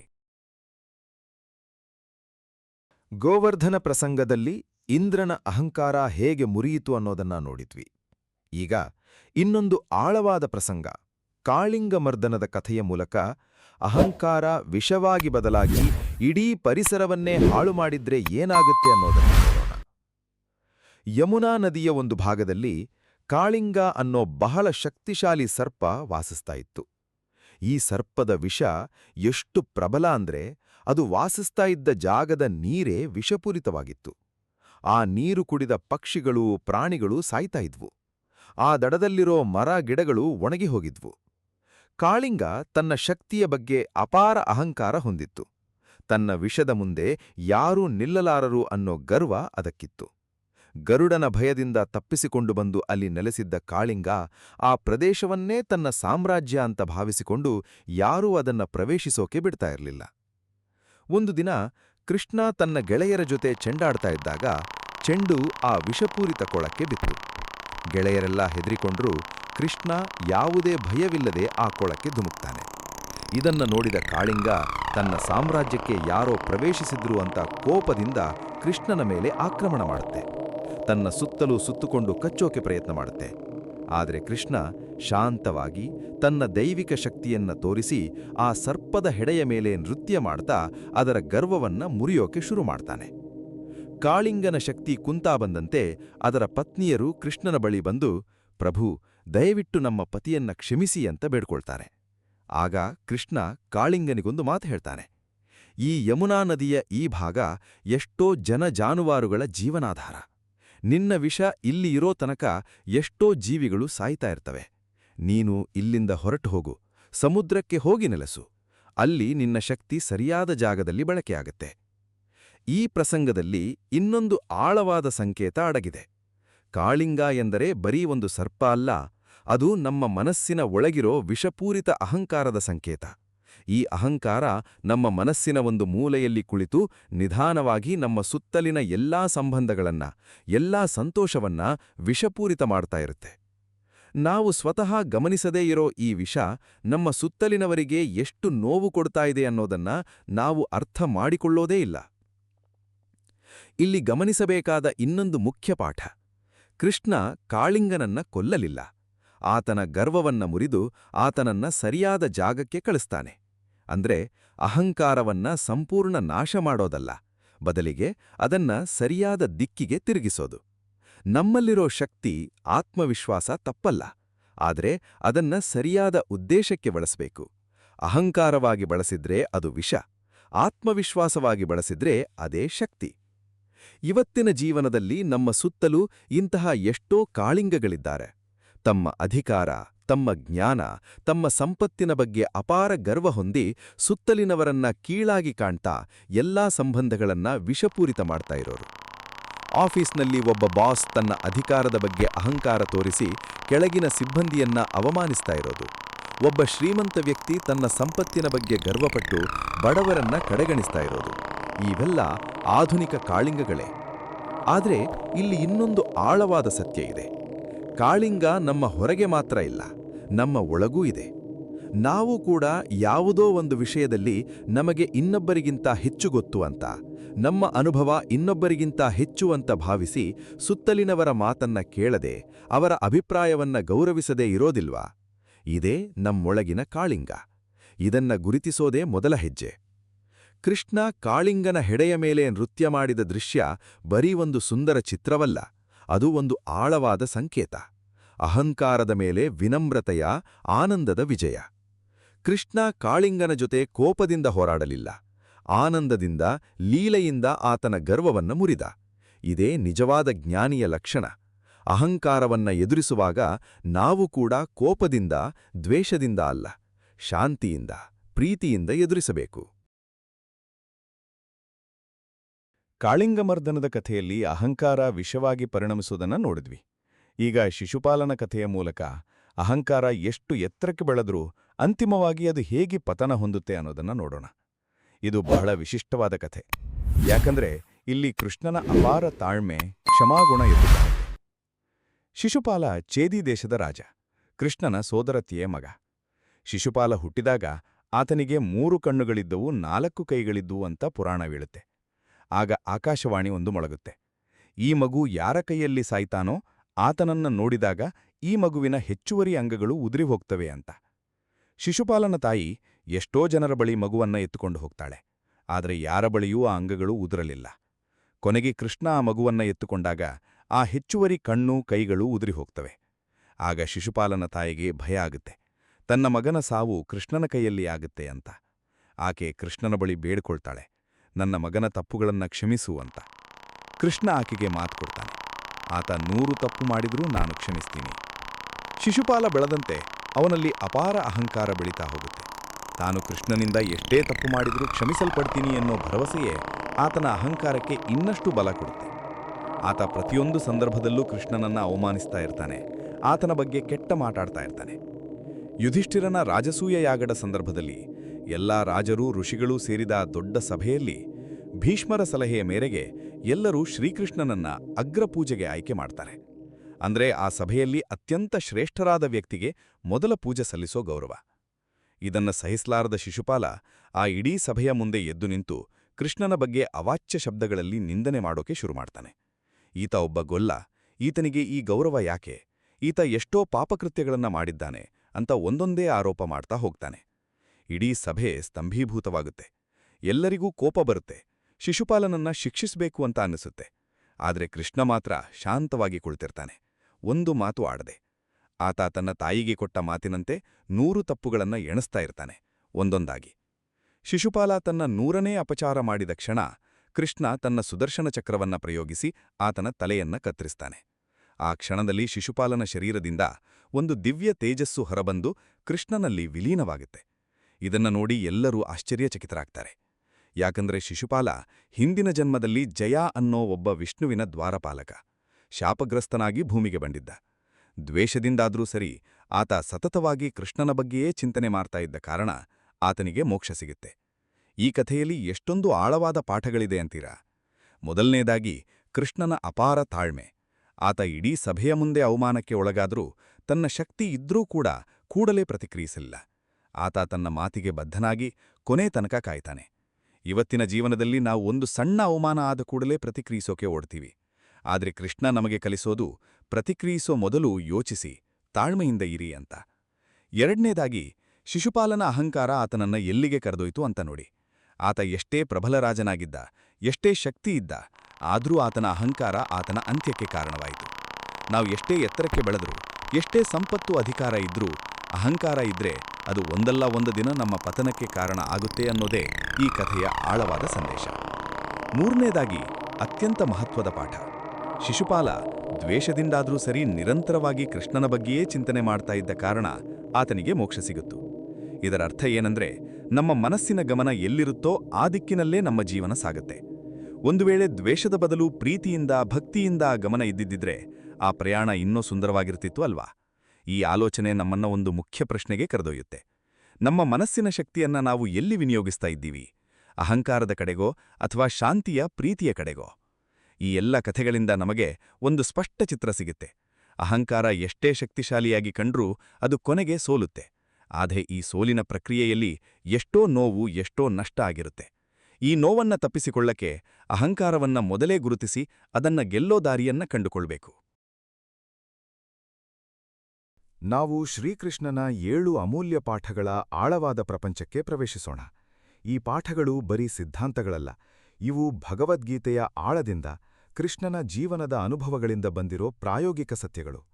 ಮೊದಲ ಪಾಠ, ಫಲಾಪೇಕ್ಷೆಯಿಲ್ಲದ ಕರ್ಮ. ಕುರುಕ್ಷೇತ್ರ ಯುದ್ಧಭೂಮಿಯಲ್ಲಿ ಅರ್ಜುನ ತನ್ನ ಬಂಧುಗಳ ವಿರುದ್ಧ ಯುದ್ಧ ಮಾಡೋಕೆ ಹಿಂಜರಿತಾನೆ. ಆಗ ಕೃಷ್ಣ ಹೇಳ್ತಾನೆ, ಕರ್ಮಣ್ಯೇವಾಧಿಕಾರಸ್ತೆ ಮಾ ಫಲೇಷು ಕದಾಚನ. ನಿನ್ನ ಕೆಲಸ ಮಾಡೋದ್ರಲ್ಲಿ ಮಾತ್ರ ನಿನಗೆ ಅಧಿಕಾರ, ಫಲದಲ್ಲಲ್ಲ. ಇದು ಅಹಂಕಾರವನ್ನ ಗೆಲ್ಲುವ ಮೊದಲ ಮೆಟ್ಟಿಲು. ನಾವು ಏನಾದ್ರೂ ಒಳ್ಳೆ ಕೆಲಸ ಮಾಡಿದಾಗ ಅದಕ್ಕೆ ಸಿಗುವ ಹೊಗಳಿಕೆ, ಮಾನ್ಯತೆಯ ಮೇಲೆ ನಮ್ಮ ಮನಸ್ಸು ಅಂಟ್ಕೊಂಡ್ಬಿಡುತ್ತೆ. ಆ ಮಾನ್ಯತೆ ಸಿಗದೇ ಇದ್ದಾಗ ನಿರಾಸೆ, ಕೋಪ ಬರುತ್ತೆ. ಇದೇ ಅಹಂಕಾರದ ಬೀಜ. ಈ ಪಾಠವನ್ನ ಇನ್ನೂ ಆಳವಾಗಿ ಅರ್ಥ ಮಾಡ್ಕೊಳ್ಳೋಕೆ ಒಂದು ಪೌರಾಣಿಕ ಸಾಕ್ಷಿಯ ಕಥೆ ನೋಡೋಣ. ಇದು ಗೀತೆಯ ಉಪದೇಶದ ನಂತರ ನಡೆದ ಒಂದು ಘಟನೆ ಅಂತ ಪುರಾಣಗಳಲ್ಲಿ ಉಲ್ಲೇಖಿತವಾಗಿದೆ. ಮಹಾಭಾರತ ಯುದ್ಧ ಮುಗಿದ ಮೇಲೆ ಒಂದು ದಿನ ಅರ್ಜುನ ಮತ್ತು ಕೃಷ್ಣ ಒಟ್ಟಿಗೆ ಕುಳಿತಿದ್ದಾಗ ಅರ್ಜುನ ಕೇಳ್ತಾನೆ, ಕೃಷ್ಣ, ಯುದ್ಧದಲ್ಲಿ ನಾನೇ ಎಲ್ಲಾ ವೀರ ಕಾರ್ಯಗಳನ್ನ ಮಾಡಿದ್ದೀನಿ, ಎಷ್ಟೋ ಮಹಾರಥಿಗಳನ್ನ ಸೋಲಿಸಿದ್ದೀನಿ, ನನ್ನ ಬಗ್ಗೆ ಜಗತ್ತೆಲ್ಲ ಹಾಡ್ತಾ ಇರ್ಬೇಕಲ್ವಾ? ಈ ಮಾತಿನಲ್ಲಿ ಅರ್ಜುನನ ಒಳಗಿನ ಸೂಕ್ಷ್ಮ ಅಹಂಕಾರ ಎದ್ದು ಕಾಣ್ತಿತ್ತು. ಕೃಷ್ಣ ಮುಗುಳು ನಗುತ್ತಾ ಅರ್ಜುನನನ್ನ ಒಂದು ಪ್ರಯಾಣಕ್ಕೆ ಕರೆದೊಯ್ತಾನೆ. ದಾರಿಯಲ್ಲಿ ಒಂದು ಕಡೆ ಒಬ್ಬ ಬಡ ಬ್ರಾಹ್ಮಣ ದಾರಿಯಲ್ಲಿ ಬಿದ್ದಿದ್ದ ಒಂದು ಸಣ್ಣ ಕಟ್ಟಿಗೆ ತುಂಡನ್ನ ಎತ್ಕೊಂಡು ಒಂದು ಮುರಿದ ಸೇತುವೆಯನ್ನ ದುರಸ್ತಿ ಮಾಡ್ತಾ ಇರೋದನ್ನ ಕೃಷ್ಣ ತೋರಿಸ್ತಾನೆ. ಇವನು ಯಾರೂ ಗಮನಿಸದ ಹಾಗೆ, ಯಾವ ಪ್ರತಿಫಲದ ಆಸೆಯೂ ಇಲ್ಲದೆ ಪ್ರತಿದಿನ ಈ ಸೇತುವೆಯನ್ನ ದುರಸ್ತಿ ಮಾಡ್ತಾನೆ, ಯಾಕಂದ್ರೆ ಎಷ್ಟೋ ಜನ ಈ ದಾರಿಯಲ್ಲಿ ನಡೀತಾರೆ ಅಂತ ಕೃಷ್ಣ ಹೇಳ್ತಾನೆ. ಮುಂದೆ ಇನ್ನೊಂದು ಕಡೆ ಒಬ್ಬ ವೃದ್ಧ ಮಹಿಳೆ ಒಂದು ಬಾಯಾರಿದ ಪ್ರಯಾಣಿಕನಿಗೆ ಮೌನವಾಗಿ ನೀರು ಕೊಡ್ತಿದ್ಲು, ಯಾವುದೇ ಹೊಗಳಿಕೆಯ ಆಸೆಯಿಲ್ದೆ. ಇನ್ನೊಂದು ಕಡೆ ಒಬ್ಬ ಕುಂಭಾರ ತನ್ನ ಕೆಲಸದಲ್ಲಿ ಸಂಪೂರ್ಣ ಲೀನನಾಗಿ ಪ್ರತಿಯೊಂದು ಮಡಕೆಯನ್ನು ಪರಿಪೂರ್ಣವಾಗಿ ಮಾಡ್ತಾ ಯಾರೂ ತನ್ನನ್ನ ಗುರುತಿಸದೆ ಕೆಲಸ ಮಾಡ್ತಾ ಇದ್ದ. ಇವೆಲ್ಲ ದೃಶ್ಯಗಳನ್ನ ತೋರಿಸಿ ಕೃಷ್ಣ ಕೇಳ್ತಾನೆ, ಈ ಜನರ ಹೆಸರು ಯಾವ ಇತಿಹಾಸ ಪುಸ್ತಕದಲ್ಲೂ ಬರೆಯಲ್ಪಡೋದಿಲ್ಲ, ಆದರೆ ಇವರ ಕೆಲಸ ಎಷ್ಟೋ ಜನರ ಜೀವನವನ್ನ ಸುಗಮ ಮಾಡ್ತಿದೆ. ಇವರಿಗೂ ನಿನಗೂ ಏನು ವ್ಯತ್ಯಾಸ ಗೊತ್ತಾ ಅರ್ಜುನ? ನಿನಗೆ ಜಗತ್ತಿನ ಮಾನ್ಯತೆ ಬೇಕು, ಇವರಿಗೆ ಬೇಡ. ಈ ಮಾತು ಅರ್ಜುನನ ಹೃದಯವನ್ನ ತಟ್ಟುತ್ತೆ. ಆತನಿಗೆ ಅರ್ಥ ಆಗುತ್ತೆ, ತಾನು ಎಷ್ಟೇ ದೊಡ್ಡ ಕೆಲಸ ಮಾಡಿದ್ರೂ ಅದಕ್ಕೆ ಪ್ರತಿಫಲ ಬಯಸ್ತಾ ಇದ್ದೀನಿ ಅಂದ್ರೆ ಆ ಕೆಲಸದ ಶುದ್ಧತೆ ಕಳ್ಕೊಳ್ತೀನಿ. ಕೃಷ್ಣ ಮುಂದುವರೆಸಿ ಹೇಳ್ತಾನೆ, ನೀನು ಯುದ್ಧ ಮಾಡಿದ್ದು ನಿನ್ನ ಧರ್ಮ, ನಿನ್ನ ಕರ್ತವ್ಯ. ಆ ಕರ್ತವ್ಯವನ್ನ ನೀನು ಪೂರೈಸಿದ್ದೀಯ. ಅದಕ್ಕೆ ಪ್ರತಿಯಾಗಿ ಜಗತ್ತಿನ ಹೊಗಳಿಕೆ ಬೇಕು ಅಂತ ಬಯಸಿದ ಕ್ಷಣ ನಿನ್ನ ಕರ್ಮ ಅಹಂಕಾರವಾಗಿ ಬದಲಾಗುತ್ತೆ. ನಿನ್ನ ಕೆಲಸ ಪರಿಪೂರ್ಣವಾಗಿ ಮಾಡು, ಫಲ ಭಗವಂತನಿಗೆ ಬಿಟ್ಬಿಡು. ಈ ಸಾಕ್ಷಿಯ ಕಥೆಯಿಂದ ನಮಗೆ ಸಿಗೋ ಪಾಠ ಬಹಳ ಆಳವಾಗಿದೆ. ಇವತ್ತಿನ ಜೀವನದಲ್ಲಿ ನಾವು ಏನೇ ಒಳ್ಳೆ ಕೆಲಸ ಮಾಡಿದ್ರೂ ಅದನ್ನ ಸೋಷಿಯಲ್ ಮೀಡಿಯಾದಲ್ಲಿ ಹಾಕಿ ಎಷ್ಟು ಲೈಕ್ ಬಂತು ಅಂತ ಎಣಿಸ್ತೀವಿ. ಸಹಾಯ ಮಾಡಿದ ಮೇಲೆ ನಾನು ಇಷ್ಟು ಮಾಡಿದ್ದೀನಿ ಅಂತ ಹೇಳ್ಕೊಳ್ತೀವಿ. ಈ ಪ್ರತಿಫಲದ ಆಸೆಯೇ ನಮ್ಮ ಒಳ್ಳೆ ಕೆಲಸದ ಮೌಲ್ಯವನ್ನ ಕಡಿಮೆ ಮಾಡುತ್ತೆ. ನಿಜವಾದ ಶ್ರೇಷ್ಠತೆ ಇರೋದು ಯಾರೂ ನೋಡದೇ ಇದ್ದಾಗಲೂ ಒಳ್ಳೆ ಕೆಲಸ ಮಾಡೋದ್ರಲ್ಲಿ. ಈ ಮೊದಲ ಪಾಠವನ್ನ ನಮ್ಮ ಜೀವನದಲ್ಲಿ ಅಳವಡಿಸಿಕೊಳ್ಳೋಕೆ ಒಂದು ಸರಳ ಅಭ್ಯಾಸ ಮಾಡಬಹುದು. ಪ್ರತಿದಿನ ಒಂದು ಸಣ್ಣ ಒಳ್ಳೆ ಕೆಲಸವನ್ನ ಯಾರಿಗೂ ಗೊತ್ತಾಗದ ಹಾಗೆ ಮಾಡೋದು. ಯಾರೋ ಬಿದ್ದ ಕಸ ಎತ್ತೋದು, ಯಾರಿಗಾದರೂ ಸಹಾಯ ಮಾಡಿ ಅದನ್ನ ಯಾರ ಬಳಿಯೂ ಹೇಳದೇ ಇರೋದು. ಇಂತಹ ಸಣ್ಣ ಅಭ್ಯಾಸಗಳು ನಿಧಾನವಾಗಿ ನಮ್ಮೊಳಗಿನ ಅಹಂಕಾರವನ್ನ ಕರಗಿಸ್ತಾ ಹೋಗುತ್ತೆ. ಎರಡನೇ ಪಾಠ ಇಲ್ಲಿಂದ ಶುರುವಾಗುತ್ತೆ, ಸಮಭಾವ. ಗೀತೆಯಲ್ಲಿ ಕೃಷ್ಣ ಹೇಳ್ತಾನೆ, ಸುಖ ದುಃಖ, ಲಾಭ ನಷ್ಟ, ಜಯ ಅಪಜಯ ಇವುಗಳಲ್ಲಿ ಸಮಾನ ಮನೋಭಾವ ಇಟ್ಕೊಳ್ಬೇಕು ಅಂತ. ಇದೇ ನಿಜವಾದ ಯೋಗ. ಈ ಸಮಭಾವ ಇಲ್ಲದೇ ಇದ್ದಾಗ ಪ್ರತಿಯೊಂದು ಗೆಲುವು ನಮ್ಮ ಅಹಂಕಾರವನ್ನ ಉಬ್ಬಿಸುತ್ತೆ, ಪ್ರತಿಯೊಂದು ಸೋಲು ನಮ್ಮ ಆತ್ಮವಿಶ್ವಾಸವನ್ನ ಕುಗ್ಗಿಸುತ್ತೆ. ಈ ಏರಿಳಿತದಲ್ಲಿ ನಮ್ಮ ಮನಸ್ಸು ಎಂದೂ ಸ್ಥಿರವಾಗೇ ಇರೋದಿಲ್ಲ. ಎರಡನೇ ಪಾಠ ಸಮಭಾವವನ್ನ ಇನ್ನೊಂದು ಪೌರಾಣಿಕ ಸಾಕ್ಷಿಯ ಕಥೆಯ ಮೂಲಕ ಅರ್ಥ ಮಾಡ್ಕೊಳ್ಳೋಣ. ದ್ವಾರಕಿಯಲ್ಲಿ ಕೃಷ್ಣ ರಾಜ್ಯಭಾರ ಮಾಡ್ತಾ ಇದ್ದ ಕಾಲದಲ್ಲಿ ಒಮ್ಮೆ ಆತನ ಆಸ್ಥಾನಕ್ಕೆ ಇಬ್ಬರು ವ್ಯಕ್ತಿಗಳು ಬರ್ತಾರೆ. ಒಬ್ಬ ಶ್ರೀಮಂತ ವರ್ತಕ, ಇನ್ನೊಬ್ಬ ಬಡ ರೈತ. ಶ್ರೀಮಂತ ವರ್ತಕ ತನ್ನ ವ್ಯಾಪಾರದಲ್ಲಿ ಭಾರೀ ಲಾಭ ಗಳಿಸಿ ಅದನ್ನ ಕೃಷ್ಣನ ಮುಂದೆ ಹೆಮ್ಮೆಯಿಂದ ಹೇಳಿಕೊಳ್ತಾನೆ. ಪ್ರಭು, ನಾನು ಈ ವರ್ಷ ಸಾವಿರಾರು ಬಂಗಾರದ ನಾಣ್ಯಗಳನ್ನ ಗಳಿಸಿದ್ದೀನಿ. ನನ್ನ ವ್ಯಾಪಾರ ಇಡೀ ದೇಶದಲ್ಲೇ ಅತೀ ದೊಡ್ಡದು ಅಂತ ಬೀಗ್ತಾನೆ. ಅದೇ ಸಮಯದಲ್ಲಿ ಬಡ ರೈತ ಬರಗಾಲದಿಂದ ತನ್ನ ಇಡೀ ಬೆಳೆ ನಾಶವಾಗಿ ಸಾಲ ತೀರಿಸೋಕಾಗದೆ ದುಃಖದಿಂದ ಕೃಷ್ಣನ ಮುಂದೆ ಕುಳಿತಿರ್ತಾನೆ. ಕೃಷ್ಣ ಇಬ್ಬರನ್ನೂ ಸಮಾನ ಗಮನದಿಂದ, ಸಮಾನ ಪ್ರೀತಿಯಿಂದ ಮಾತಾಡಿಸ್ತಾನೆ. ವರ್ತಕನ ಲಾಭಕ್ಕೆ ಅತಿಯಾಗಿ ಹೊಗಳದೆ, ರೈತನ ನಷ್ಟಕ್ಕೆ ಅತಿಯಾಗಿ ಮರುಗದೆ ಇಬ್ಬರಿಗೂ ಒಂದೇ ಸಮಾಧಾನದ ಮಾತಾಡ್ತಾನೆ. ಇದನ್ನು ನೋಡಿ ಆಸ್ಥಾನದಲ್ಲಿದ್ದ ಉದ್ಧವ ಆಶ್ಚರ್ಯಚಕಿತನಾಗಿ ಕೇಳ್ತಾನೆ, ಪ್ರಭು, ಒಬ್ಬ ಇಷ್ಟು ಲಾಭ ಗಳಿಸಿದ್ದಾನೆ, ಇನ್ನೊಬ್ಬ ಇಷ್ಟು ನಷ್ಟ ಅನುಭವಿಸಿದ್ದಾನೆ. ನೀವು ಇಬ್ಬರನ್ನೂ ಒಂದೇ ರೀತಿ ನೋಡ್ತಿದ್ದೀರಲ್ಲ, ಇದು ಹೇಗೆ? ಆಗ ಕೃಷ್ಣ ಒಂದು ಸುಂದರ ಉಪಮೆ ಕೊಡ್ತಾನೆ. ಉದ್ಧವ, ನದಿಯಲ್ಲಿ ನೀರು ಹರಿತಾ ಇರುತ್ತೆ ಅಲ್ವಾ? ಕೆಲವೊಮ್ಮೆ ಆ ನೀರು ಸಮತಟ್ಟಾದ ಜಾಗದಲ್ಲಿ ಶಾಂತವಾಗಿ ಹರಿಯುತ್ತೆ, ಕೆಲವೊಮ್ಮೆ ಬಂಡೆಗಳ ಮೇಲಿಂದ ರಭಸವಾಗಿ ಧುಮುಕುತ್ತೆ. ಆದ್ರೆ ನದಿಗೆ ಇದ್ಯಾವುದೂ ವ್ಯತ್ಯಾಸ ಮಾಡೋದಿಲ್ಲ. ಅದು ತನ್ನ ಪಾಡಿಗೆ ತಾನು ಸಮುದ್ರದ ಕಡೆಗೆ ಹರಿತಾ ಇರುತ್ತೆ. ಹಾಗೆ ಜೀವನದಲ್ಲೂ ಲಾಭ ನಷ್ಟ, ಸುಖ ದುಃಖ ಎಲ್ಲ ಬಂದೇ ಬರುತ್ತೆ. ಇವೆಲ್ಲ ತಾತ್ಕಾಲಿಕ. ಶಾಶ್ವತವಾಗಿ ಇರೋದು ಆತ್ಮ ಮಾತ್ರ. ಈ ವರ್ತಕ ಇವತ್ತು ಲಾಭ ಗಳಿಸಿದ್ದಾನೆ ಅಂತ ಬೀಗ್ತಾ ಇದ್ದಾನೆ, ಆದರೆ ನಾಳೆ ಅದೇ ಲಾಭ ಇಲ್ಲದೇ ಇರಬಹುದು. ಈ ರೈತ ಇವತ್ತು ನಷ್ಟದಿಂದ ದುಃಖಿತನಾಗಿದ್ದಾನೆ, ಆದರೆ ನಾಳೆ ಮಳೆ ಚೆನ್ನಾಗಿ ಬಂದ್ರೆ ಆತನ ಬೆಳೆ ಚೆನ್ನಾಗಿ ಬರುತ್ತೆ. ಈ ಏರಿಳಿತಗಳಿಗೆ ನಾವು ಅತಿಯಾಗಿ ಪ್ರತಿಕ್ರಿಯಿಸಿದ್ರೆ ನಮ್ಮ ಮನಸ್ಸು ಎಂದೂ ಶಾಂತವಾಗೇ ಇರೋದಿಲ್ಲ ಅಂತ ಕೃಷ್ಣ ವಿವರಿಸ್ತಾನೆ. ನಂತರ ಕೃಷ್ಣ ವರ್ತಕನ ಬಳಿ ಹೋಗಿ ಪ್ರೀತಿಯಿಂದ ಹೇಳ್ತಾನೆ, ನಿನ್ನ ಲಾಭ ನಿನ್ನ ಪುಣ್ಯದ ಫಲ, ಆದರೆ ಅದನ್ನ ಇನ್ನೊಬ್ಬರ ಮುಂದೆ ಬೀಗೋದ್ರಿಂದ ಏನೂ ಪ್ರಯೋಜನ ಇಲ್ಲ. ಬದಲಾಗಿ ಆ ಸಂಪತ್ತನ್ನ ಸರಿಯಾಗಿ ಬಳಸಿ ಇನ್ನೊಬ್ಬರಿಗೆ ಸಹಾಯ ಮಾಡು. ಇದನ್ನ ಕೇಳಿ ವರ್ತಕನಿಗೆ ತನ್ನ ತಪ್ಪಿನ ಅರಿವಾಗುತ್ತೆ. ಆತ ರೈತನಿಗೆ ಸಹಾಯ ಮಾಡೋಕೆ ಮುಂದೆ ಬರ್ತಾನೆ. ಕೃಷ್ಣ ರೈತನಿಗೂ ಸಮಾಧಾನ ಹೇಳ್ತಾನೆ, ಈ ನಷ್ಟ ಶಾಶ್ವತ ಅಲ್ಲ, ಧೈರ್ಯ ಕಳ್ಕೋಬೇಡ, ಮತ್ತೆ ಪ್ರಯತ್ನ ಮಾಡು. ಈ ಕಥೆಯಲ್ಲಿ ಕೃಷ್ಣ ನಮಗೆ ಒಂದು ಬಹಳ ಮುಖ್ಯವಾದ ಸತ್ಯ ಕಲಿಸ್ತಾನೆ. ಜೀವನದ ಏರಿಳಿತಗಳಲ್ಲಿ ನಾವು ಸಮಾನ ಮನೋಭಾವ ಇಟ್ಟುಕೊಂಡಾಗ ಮಾತ್ರ ನಿಜವಾದ ಶಾಂತಿ ಸಿಗುತ್ತೆ. ಒಂದು ಗೆಲುವು ಬಂದಾಗ ಅತಿಯಾಗಿ ಹಿಗ್ಗಬಾರದು, ಒಂದು ಸೋಲು ಬಂದಾಗ ಅತಿಯಾಗಿ ಕುಗ್ಗಬಾರದು. ಇವತ್ತಿನ ಜೀವನದಲ್ಲಿ ನಾವು ಇದನ್ನೇ ಮರಿತೀವಿ. ಆಫೀಸಿನಲ್ಲಿ ಪ್ರಮೋಷನ್ ಸಿಕ್ಕಾಗ ಅಹಂಕಾರದಿಂದ ಬೀಗ್ತೀವಿ, ಸಿಗದೇ ಇದ್ದಾಗ ಸಂಪೂರ್ಣ ಕುಸಿದು ಹೋಗ್ತೀವಿ. ಈ ಎರಡೂ ಪ್ರತಿಕ್ರಿಯೆಗಳು ನಮ್ಮ ಮನಸ್ಸಿನ ಅಸ್ಥಿರತೆಯ ಸಂಕೇತ.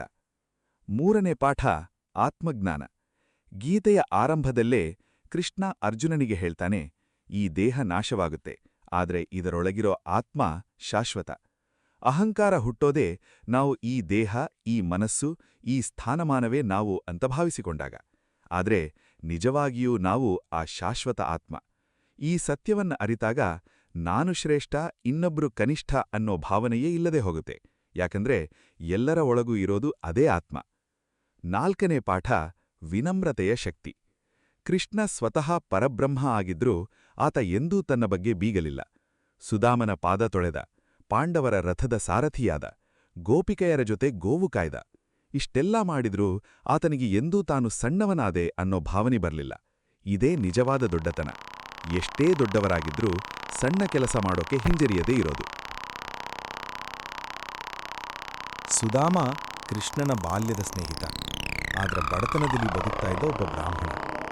ವರ್ಷಗಳ ನಂತರ ತನ್ನ ಮಕ್ಕಳಿಗೆ ಊಟಕ್ಕೂ ಗತಿಯಿಲ್ಲದ ಸ್ಥಿತಿ ಬಂದಾಗ ಸುದಾಮನ ಪತ್ನಿ ಆತನಿಗೆ ಹೇಳ್ತಾಳೆ, ನಿಮ್ಮ ಸ್ನೇಹಿತ ಕೃಷ್ಣ ಈಗ ದ್ವಾರಕೆಯ ರಾಜ, ಒಮ್ಮೆ ಆತನ ಬಳಿ ಹೋಗಿ ಸಹಾಯ ಕೇಳಿ.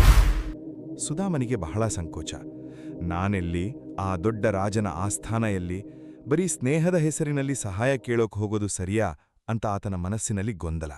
ಕೊನೆಗೆ ಪತ್ನಿಯ ಒತ್ತಾಯದ ಮೇರೆಗೆ ಸುದಾಮ ಮನೆಯಲ್ಲಿದ್ದ ಸ್ವಲ್ಪ ಅವಲಕ್ಕಿಯನ್ನ ಒಂದು ಬಟ್ಟೆಯಲ್ಲಿ ಕಟ್ಟಿಕೊಂಡು ಹರಿದ ಬಟ್ಟೆಯಲ್ಲೇ ದ್ವಾರಕೆಗೆ ಹೊರಡ್ತಾನೆ. ದ್ವಾರಕೆಯ ಅರಮನೆಯ ಬಾಗಿಲಿಗೆ ಬಂದಾಗ ಬಡ ಜೀರ್ಣ ಬಟ್ಟೆಯ ಬ್ರಾಹ್ಮಣನನ್ನ ಕಾವಲುಗಾರರು ಒಳಗೆ ಬಿಡೋಕೆ ಹಿಂಜರಿತಾರೆ. ಆದ್ರೆ ಸುದಾಮ ನಾನು ಕೃಷ್ಣನ ಸ್ನೇಹಿತ ಅಂತ ಹೇಳಿದಾಗ ಆ ಮಾತು ಕೃಷ್ಣನ ಕಿವಿಗೆ ಬೀಳ್ತಿದ್ದಂತೆ ದ್ವಾರಕಾಧೀಶ ಸ್ವತಃ ಸಿಂಹಾಸನದಿಂದ ಎದ್ದು ಬರಿಗಾಲಿನಲ್ಲಿ ಓಡಿಬಂದು ತನ್ನ ಬಾಲ್ಯದ ಸ್ನೇಹಿತನನ್ನ ಅಪ್ಪಿಕೊಳ್ತಾನೆ. ಇಡೀ ಆಸ್ಥಾನ ಆಶ್ಚರ್ಯಚಕಿತವಾಗುತ್ತೆ. ಒಬ್ಬ ರಾಜ, ಪರಬ್ರಹ್ಮ ಸ್ವರೂಪಿ, ಒಬ್ಬ ಬಡ ಜೀರ್ಣಬಟ್ಟೆಯ ಬ್ರಾಹ್ಮಣನನ್ನ ಇಷ್ಟು ಪ್ರೀತಿಯಿಂದ ಅಪ್ಪಿಕೊಳ್ತಿದ್ದಾನಲ್ಲ ಅಂತ. ಕೃಷ್ಣ ಸುದಾಮನನ್ನ ತನ್ನದೇ ಸಿಂಹಾಸನದ ಪಕ್ಕದಲ್ಲಿ ಕೂರಿಸಿ ಸ್ವತಃ ಆತನ ಪಾದಗಳನ್ನು ತೊಳಿತಾನೆ. ಆ ನೀರನ್ನ ತನ್ನ ತಲೆಯ ಮೇಲೆ ಪ್ರೋಕ್ಷಿಸಿಕೊಳ್ತಾನೆ. ಸುದಾಮನಿಗೆ ಇದನ್ನ ನೋಡಿ ನಾಚಿಕೆ. ಆತ ಸಂಕೋಚದಿಂದ ತನ್ನ ಬಳಿಯಿದ್ದ ಅವಲಕ್ಕಿ ಕಟ್ಟನ್ನ ಕೊಡೋಕೆ ಹಿಂಜರಿತಾನೆ. ಇಷ್ಟು ಸಣ್ಣ ವಸ್ತುವನ್ನ ಈ ರಾಜನಿಗೆ ಹೇಗೆ ಕೊಡೋದು ಅಂತ. ಆದ್ರೆ ಕೃಷ್ಣ ಆ ಕಟ್ಟನ್ನ ಬಲವಂತವಾಗಿ ತಗೊಂಡು ಅದರಲ್ಲಿದ್ದ ಒಂದು ಹಿಡಿ ಅವಲಕ್ಕಿಯನ್ನ ಬಹಳ ಪ್ರೀತಿಯಿಂದ ತಿಂತಾನೆ. ಇದು ನಿನ್ನ ಪ್ರೀತಿಯ ಕಾಣಿಕೆ, ಇದಕ್ಕಿಂತ ದೊಡ್ಡ ಸಂಪತ್ತು ಬೇರೆ ಇಲ್ಲ ಅಂತ ಹೇಳ್ತಾ. ಸುದಾಮ ತನ್ನ ಬಡತನದ ಬಗ್ಗೆ ಒಂದು ಮಾತೂ ಆಡದೆ ಬರೀ ಹಳೆಯ ನೆನಪುಗಳನ್ನ ಮಾತಾಡ್ತಾ 1-2 ದಿನ ಕಳೆದು ಸಂಕೋಚದಿಂದಲೇ ಮನೆಗೆ ಹೊರಡ್ತಾನೆ. ಮನೆಗೆ ಬಂದು ನೋಡ್ದಾಗ ಆತನ ಗುಡಿಸಿಲಿನ ಜಾಗದಲ್ಲಿ ಒಂದು ಸುಂದರ ಅರಮನೆ, ಸಂಪತ್ತು ಎಲ್ಲವೂ ಸಿದ್ಧವಾಗಿರುತ್ತೆ. ಕೃಷ್ಣ ಸುದಾಮ ಕೇಳದೇನೆ ಆತನ ಮೌನ ಪ್ರೀತಿಯನ್ನ ಅರ್ಥ ಮಾಡಿಕೊಂಡು ಎಲ್ಲವನ್ನೂ ಕೊಟ್ಟಿರ್ತಾನೆ. ಈ ಕಥೆಯಲ್ಲಿ ಎಷ್ಟೊಂದು ಪದರಗಳ ಪಾಠ ಇದೆ ಅಂತೀರಾ? ಮೊದಲನೇದಾಗಿ, ಕೃಷ್ಣ ಪರಬ್ರಹ್ಮ ಆಗಿದ್ರೂ, ದ್ವಾರಕೆಯ ರಾಜನಾಗಿದ್ರೂ ಒಬ್ಬ ಬಡ ಸ್ನೇಹಿತನ ಪಾದ ತೊಳೆಯೋಕೆ ಹಿಂಜರಿಲಿಲ್ಲ. ಇದೇ ನಿಜವಾದ ವಿನಮ್ರತೆ. ಎರಡನೇದಾಗಿ, ಸುದಾಮ ಸಂಪತ್ತಿಗಾಗಿ ಬಾಯಿಬಿಟ್ಟು ಕೇಳಲಿಲ್ಲ. ಆದರೆ ಅವನ ಸ್ನೇಹ, ಅವನ ಪ್ರೀತಿಯೇ ಶ್ರೀಮಂತಿಕೆಗಿಂತ ದೊಡ್ಡದಾಗಿತ್ತು. ಇವತ್ತಿನ ಕಾಲದಲ್ಲಿ ನಾವು ಸಂಬಂಧಗಳನ್ನ ಸ್ಥಾನಮಾನ, ಸಂಪತ್ತಿನ ಆಧಾರದ ಮೇಲೆ ಅಳೀತೀವಿ. ಸುದಾಮ ಕೃಷ್ಣರ ಸ್ನೇಹ ನಮಗೆ ಕಲಿಸೋದು, ನಿಜವಾದ ಸ್ನೇಹ, ನಿಜವಾದ ಪ್ರೀತಿಗೆ ಸ್ಥಾನಮಾನದ ಅಡ್ಡಿ ಬರೋದೇ ಇಲ್ಲ. 5ನೇ ಪಾಠ ಇಲ್ಲಿಂದ ಬರುತ್ತೆ. ಸೇವಾ ಮನೋಭಾವ. ದೊಡ್ಡವರಾಗಿದ್ದೆ, ಶಕ್ತಿಶಾಲಿಯಾಗಿದ್ದೆ, ಇನ್ನೊಬ್ಬರಿಗೆ ಸೇವೆ ಮಾಡೋಕೆ ಅಡ್ಡಿ ಆಗ್ಬಾರ್ದು ಅನ್ನೋದೇ ಈ ಪಾಠ. ಎಷ್ಟೋ ಜನ ಸ್ವಲ್ಪ ಎತ್ತರಕ್ಕೆ ಬೆಳೆದ ಕೂಡ್ಲೇ ಇದೆಲ್ಲ ನನ್ನ ಕೆಲಸ ಅಲ್ಲ ಅಂತ ಸಣ್ಣ ಸಣ್ಣ ಕೆಲಸಗಳನ್ನ ಮಾಡೋಕೆ ಹಿಂಜರಿತಾರೆ. ಆದ್ರೆ ಕೃಷ್ಣ ತೋರಿಸಿಕೊಟ್ಟ ಹಾಗೆ ನಿಜವಾದ ದೊಡ್ಡತನ ಇರೋದು ಎಷ್ಟು ಎತ್ತರಕ್ಕೆ ಹೋದ್ರೂ ನೆಲದ ಜೊತೆ ಸಂಪರ್ಕ ಇಟ್ಕೊಳ್ಳೋದ್ರಲ್ಲಿ. 6ನೇ ಪಾಠ, ಕ್ಷಮೆ. ಶಿಶುಪಾಲನ ಕಥೆಯಲ್ಲಿ ನೋಡಿದ ಹಾಗೆ ಕೃಷ್ಣ 100 ಬಾರಿ ಕ್ಷಮಿಸಿದ. ಕ್ಷಮೆ ಅನ್ನೋದು ದೌರ್ಬಲ್ಯ ಅಲ್ಲ, ಅದು ನಿಜವಾದ ಶಕ್ತಿಯ ಸಂಕೇತ. ಅಹಂಕಾರ ಇರೋರಿಗೆ ಕ್ಷಮಿಸೋಕ ಆಗೋದೇ ಇಲ್ಲ, ಯಾಕಂದ್ರೆ ಅವರಿಗೆ ತಮ್ಮ ಸ್ವಾಭಿಮಾನ ಅನ್ನೋ ಸುಳ್ಳು ಪರಿಕಲ್ಪನೆಗೆ ಪೆಟ್ಟು ಬೀಳುತ್ತೆ ಅನ್ನೋ ಭಯ. ಆದ್ರೆ ನಿಜವಾದ ಸ್ವಾಭಿಮಾನ ಇರೋರು ಇನ್ನೊಬ್ಬರ ತಪ್ಪನ್ನ ದೊಡ್ಡ ಮನಸ್ಸಿನಿಂದ ಕ್ಷಮಿಸಬಲ್ಲರು. 7ನೇ ಮತ್ತು ಕೊನೆಯ ಪಾಠ, ಶರಣಾಗತಿ. ಗೀತೆಯ ಕೊನೆಯಲ್ಲಿ ಕೃಷ್ಣ ಹೇಳ್ತಾನೆ, ಸರ್ವಧರ್ಮಾನ್ ಪರಿತ್ಯಜ್ಯ ಮಾಮೇಕಂ ಶರಣಂ ವ್ರಜ. ಎಲ್ಲಾ ಆಶ್ರಯಗಳನ್ನು ಬಿಟ್ಟು ನನ್ನ ಶರಣು ಬಾ ಅಂತ. ಇದೇ ಅಹಂಕಾರವನ್ನ ಗೆಲ್ಲುವ ಅಂತಿಮ ಹೆಜ್ಜೆ. ನಾನೇ ಎಲ್ಲವನ್ನೂ ಮಾಡ್ತೀನಿ ಅನ್ನೋ ಭಾವನೆಯನ್ನ ಬಿಟ್ಟು ಒಂದು ದೊಡ್ಡ ಶಕ್ತಿಗೆ ತಲೆಬಾಗೋದು. ಈ ಶರಣಾಗತಿ ಸೋಲಲ್ಲ, ಇದೇ ನಿಜವಾದ ಜಯ. ಈ 7 ಪಾಠಗಳನ್ನ ಸಂಗ್ರಹಿಸಿ ನೋಡಿದಾಗ ನಮಗೊಂದು ಸ್ಪಷ್ಟ ಚಿತ್ರ ಸಿಗುತ್ತೆ. ಅಹಂಕಾರವನ್ನ ಗೆಲ್ಲೋದು ಅಂದ್ರೆ ದೌರ್ಬಲ್ಯ ಅಲ್ಲ, ಅದೇ ನಿಜವಾದ ಶಕ್ತಿ. ಈಗ ನಾವು ಈ ಪ್ರಯಾಣದ ಅತ್ಯಂತ ಮಹತ್ವದ ಘಟ್ಟಕ್ಕೆ ಬಂದಿದ್ದೀವಿ. ಇಲ್ಲಿಯವರೆಗೆ ನಾವು ಅಹಂಕಾರ ಎಂದ್ರೇನು, ಅದು ಹೇಗೆ ಬೆಳೆಯುತ್ತೆ, ಇಂದ್ರ, ಕಾಳಿಂಗ, ಶಿಶುಪಾಲನಂತಹ ಪಾತ್ರಗಳ ಮೂಲಕ ಅದು ಹೇಗೆ ಪತನಕ್ಕೆ ಕಾರಣವಾಗುತ್ತೆ ಮತ್ತು ಶ್ರೀಕೃಷ್ಣನ 7 ಅಮೂಲ್ಯ ಪಾಠಗಳ ಮೂಲಕ ಅದನ್ನು ಹೇಗೆ ಗೆಲ್ಲಬಹುದು ಅನ್ನೋದನ್ನು ನೋಡಿದ್ವಿ. ಈಗ ಈ ಎಲ್ಲ ಜ್ಞಾನವನ್ನ ನಮ್ಮ ದೈನಂದಿನ ಜೀವನದಲ್ಲಿ ಹೇಗೆ ಜೀವಿಸಬೇಕು ಅನ್ನೋದನ್ನ ಆಳವಾಗಿ ಅರ್ಥ ಮಾಡ್ಕೊಳ್ಳೋಣ. ಸ್ನೇಹಿತರೆ, ಒಂದು ವಿಷಯ ಸ್ಪಷ್ಟವಾಗಿ ಅರ್ಥ ಮಾಡ್ಕೊಳ್ಳಿ. ಅಹಂಕಾರವನ್ನ ಒಂದೇ ದಿನದಲ್ಲಿ ಗೆಲ್ಲೋಕ್ಕಾಗಲ್ಲ. ಇದು ಒಂದು ನಿರಂತರ ಅಭ್ಯಾಸ, ಒಂದು ಜೀವಮಾನದ ಪ್ರಯಾಣ. ಆದರೆ ಈ ಪ್ರಯಾಣ ಶುರು ಮಾಡೋಕೆ ಇವತ್ತಿಗಿಂತ ಒಳ್ಳೆ ದಿನ ಬೇರಿಲ್ಲ. ಪ್ರತಿದಿನ ಬೆಳಗ್ಗೆ ಎದ್ದು ಕೂಡಲೇ ಒಂದು ಸಣ್ಣ ಪ್ರಶ್ನೆ ನಮ್ಗೆ ನಾವು ಕೇಳ್ಕೊಳ್ಳೋಣ. ಇವತ್ತು ನಾನು ನನ್ನ ಅಹಂಕಾರಕ್ಕೆ ಎಲ್ಲಿ ಬಲಿಯಾಗಬಹುದು? ಈ ಪ್ರಶ್ನೆಯೇ ನಮ್ಮನ್ನ ಎಚ್ಚರಿಕೆಯಿಂದ ಇಡುತ್ತೆ. ಆಫೀಸ್ನಲ್ಲಿ ಯಾರಾದ್ರೂ ನಿಮ್ಮ ಐಡಿಯಾವನ್ನ ಟೀಕಿಸಿದಾಗ ಕೂಡಲೇ ಪ್ರತಿಕ್ರಿಯಿಸೋ ಬದಲು ಒಂದು ಕ್ಷಣ ನಿಲ್ಲಿ. ಆ ಟೀಕೆಯಲ್ಲಿ ಏನಾದ್ರೂ ಸತ್ಯ ಇದೆಯಾ ಅಂತ ಯೋಚಿಸಿ. ಮನೆಯಲ್ಲಿ ಸಂಗಾತಿಯ ಜೊತೆ ಜಗಳ ಆಗ್ತಾ ಇದ್ದಾಗ ನಾನೇ ಸರಿ ಅನ್ನೋ ಭಾವನೆ ಬಂದು ಕೂಡಲೇ ಒಂದು ಕ್ಷಣ ಯೋಚಿಸಿ, ಈ ಜಗಳದಲ್ಲಿ ಗೆಲ್ಲೋದು ಮುಖ್ಯನಾ ಅಥವಾ ಈ ಸಂಬಂಧ ಮುಖ್ಯನಾ? ಸ್ನೇಹಿತರ ಜೊತೆ ಅಸೂಯೆ ಹುಟ್ಟಿದಾಗ ಅವರ ಸಂತೋಷದಲ್ಲಿ ನಿಜವಾಗಿ ಪಾಲ್ಗೊಳ್ಳೋ ಪ್ರಯತ್ನ ಮಾಡಿ. ಈ ಸಣ್ಣ ಸಣ್ಣ ಅಭ್ಯಾಸಗಳೇ ನಮ್ಮ ಒಳಗಿನ ಅಹಂಕಾರವನ್ನ ನಿಧಾನವಾಗಿ ಕರಗಿಸ್ತಾ ಹೋಗ್ತವೆ. ಶ್ರೀಕೃಷ್ಣ ನಮಗೆ ತೋರಿಸಿಕೊಟ್ಟ ದಾರಿ ಸುಲಭ ಅಲ್ಲ, ಆದರೆ ಅದು ಖಂಡಿತ ಸಾಧ್ಯ. ಗೀತೆಯಲ್ಲಿ ಆತ ಹೇಳಿದ ಹಾಗೆ, ಪ್ರತಿಯೊಂದು ಸಣ್ಣ ಪ್ರಯತ್ನವೂ ವ್ಯರ್ಥ ಆಗೋದಿಲ್ಲ. ಸ್ವಲ್ಪಮಪ್ಯಸ್ಯ ಧರ್ಮಸ್ಯ ತ್ರಾಯತೆ ಮಹತೋ ಭಯಾತ್. ಅಂದ್ರೆ ಈ ಆಧ್ಯಾತ್ಮಿಕ ಮಾರ್ಗದಲ್ಲಿ ಸ್ವಲ್ಪ ಪ್ರಯತ್ನ ಮಾಡಿದ್ರೂ ಅದು ನಮ್ಮನ್ನ ದೊಡ್ಡ ಭಯದಿಂದ, ದೊಡ್ಡ ಸಂಕಟದಿಂದ ರಕ್ಷಿಸುತ್ತೆ. ಒಂದು ಕ್ಷಣ ಯೋಚಿಸಿ ನೋಡಿ ಸ್ನೇಹಿತರೆ, ನಿಮ್ಮ ಜೀವನದಲ್ಲಿ ಎಷ್ಟೋ ಸಂಬಂಧಗಳು ಹಾಳಾಗಿರೋದು ಅಹಂಕಾರದ ಕಾರಣಕ್ಕೆ ಅಲ್ವಾ? ಎಷ್ಟೋ ಅವಕಾಶಗಳನ್ನ ಕಳ್ಕೊಂಡಿರೋದು ಬೇರೆಯವರ ಸಲಹೆಯನ್ನ ಕೇಳದ ಕಾರಣಕ್ಕೆ ಅಲ್ವಾ? ಎಷ್ಟೋ ರಾತ್ರಿಗಳು ನಿದ್ದೆಯಿಲ್ಲದೆ ಕಳೆದಿರೋದು ಯಾರೋ ಹೇಳಿದ ಮಾತನ್ನ ಮನಸ್ಸಿನಲ್ಲಿಟ್ಕೊಂಡು ಕುದಿತಾ ಇರೋ ಕಾರಣಕ್ಕೆ ಅಲ್ವಾ? ಈ ಎಲ್ಲಾ ನೋವಿನ ಮೂಲ ಒಂದೇ, ನಮ್ಮ ಒಳಗಿನ ಅಹಂಕಾರ.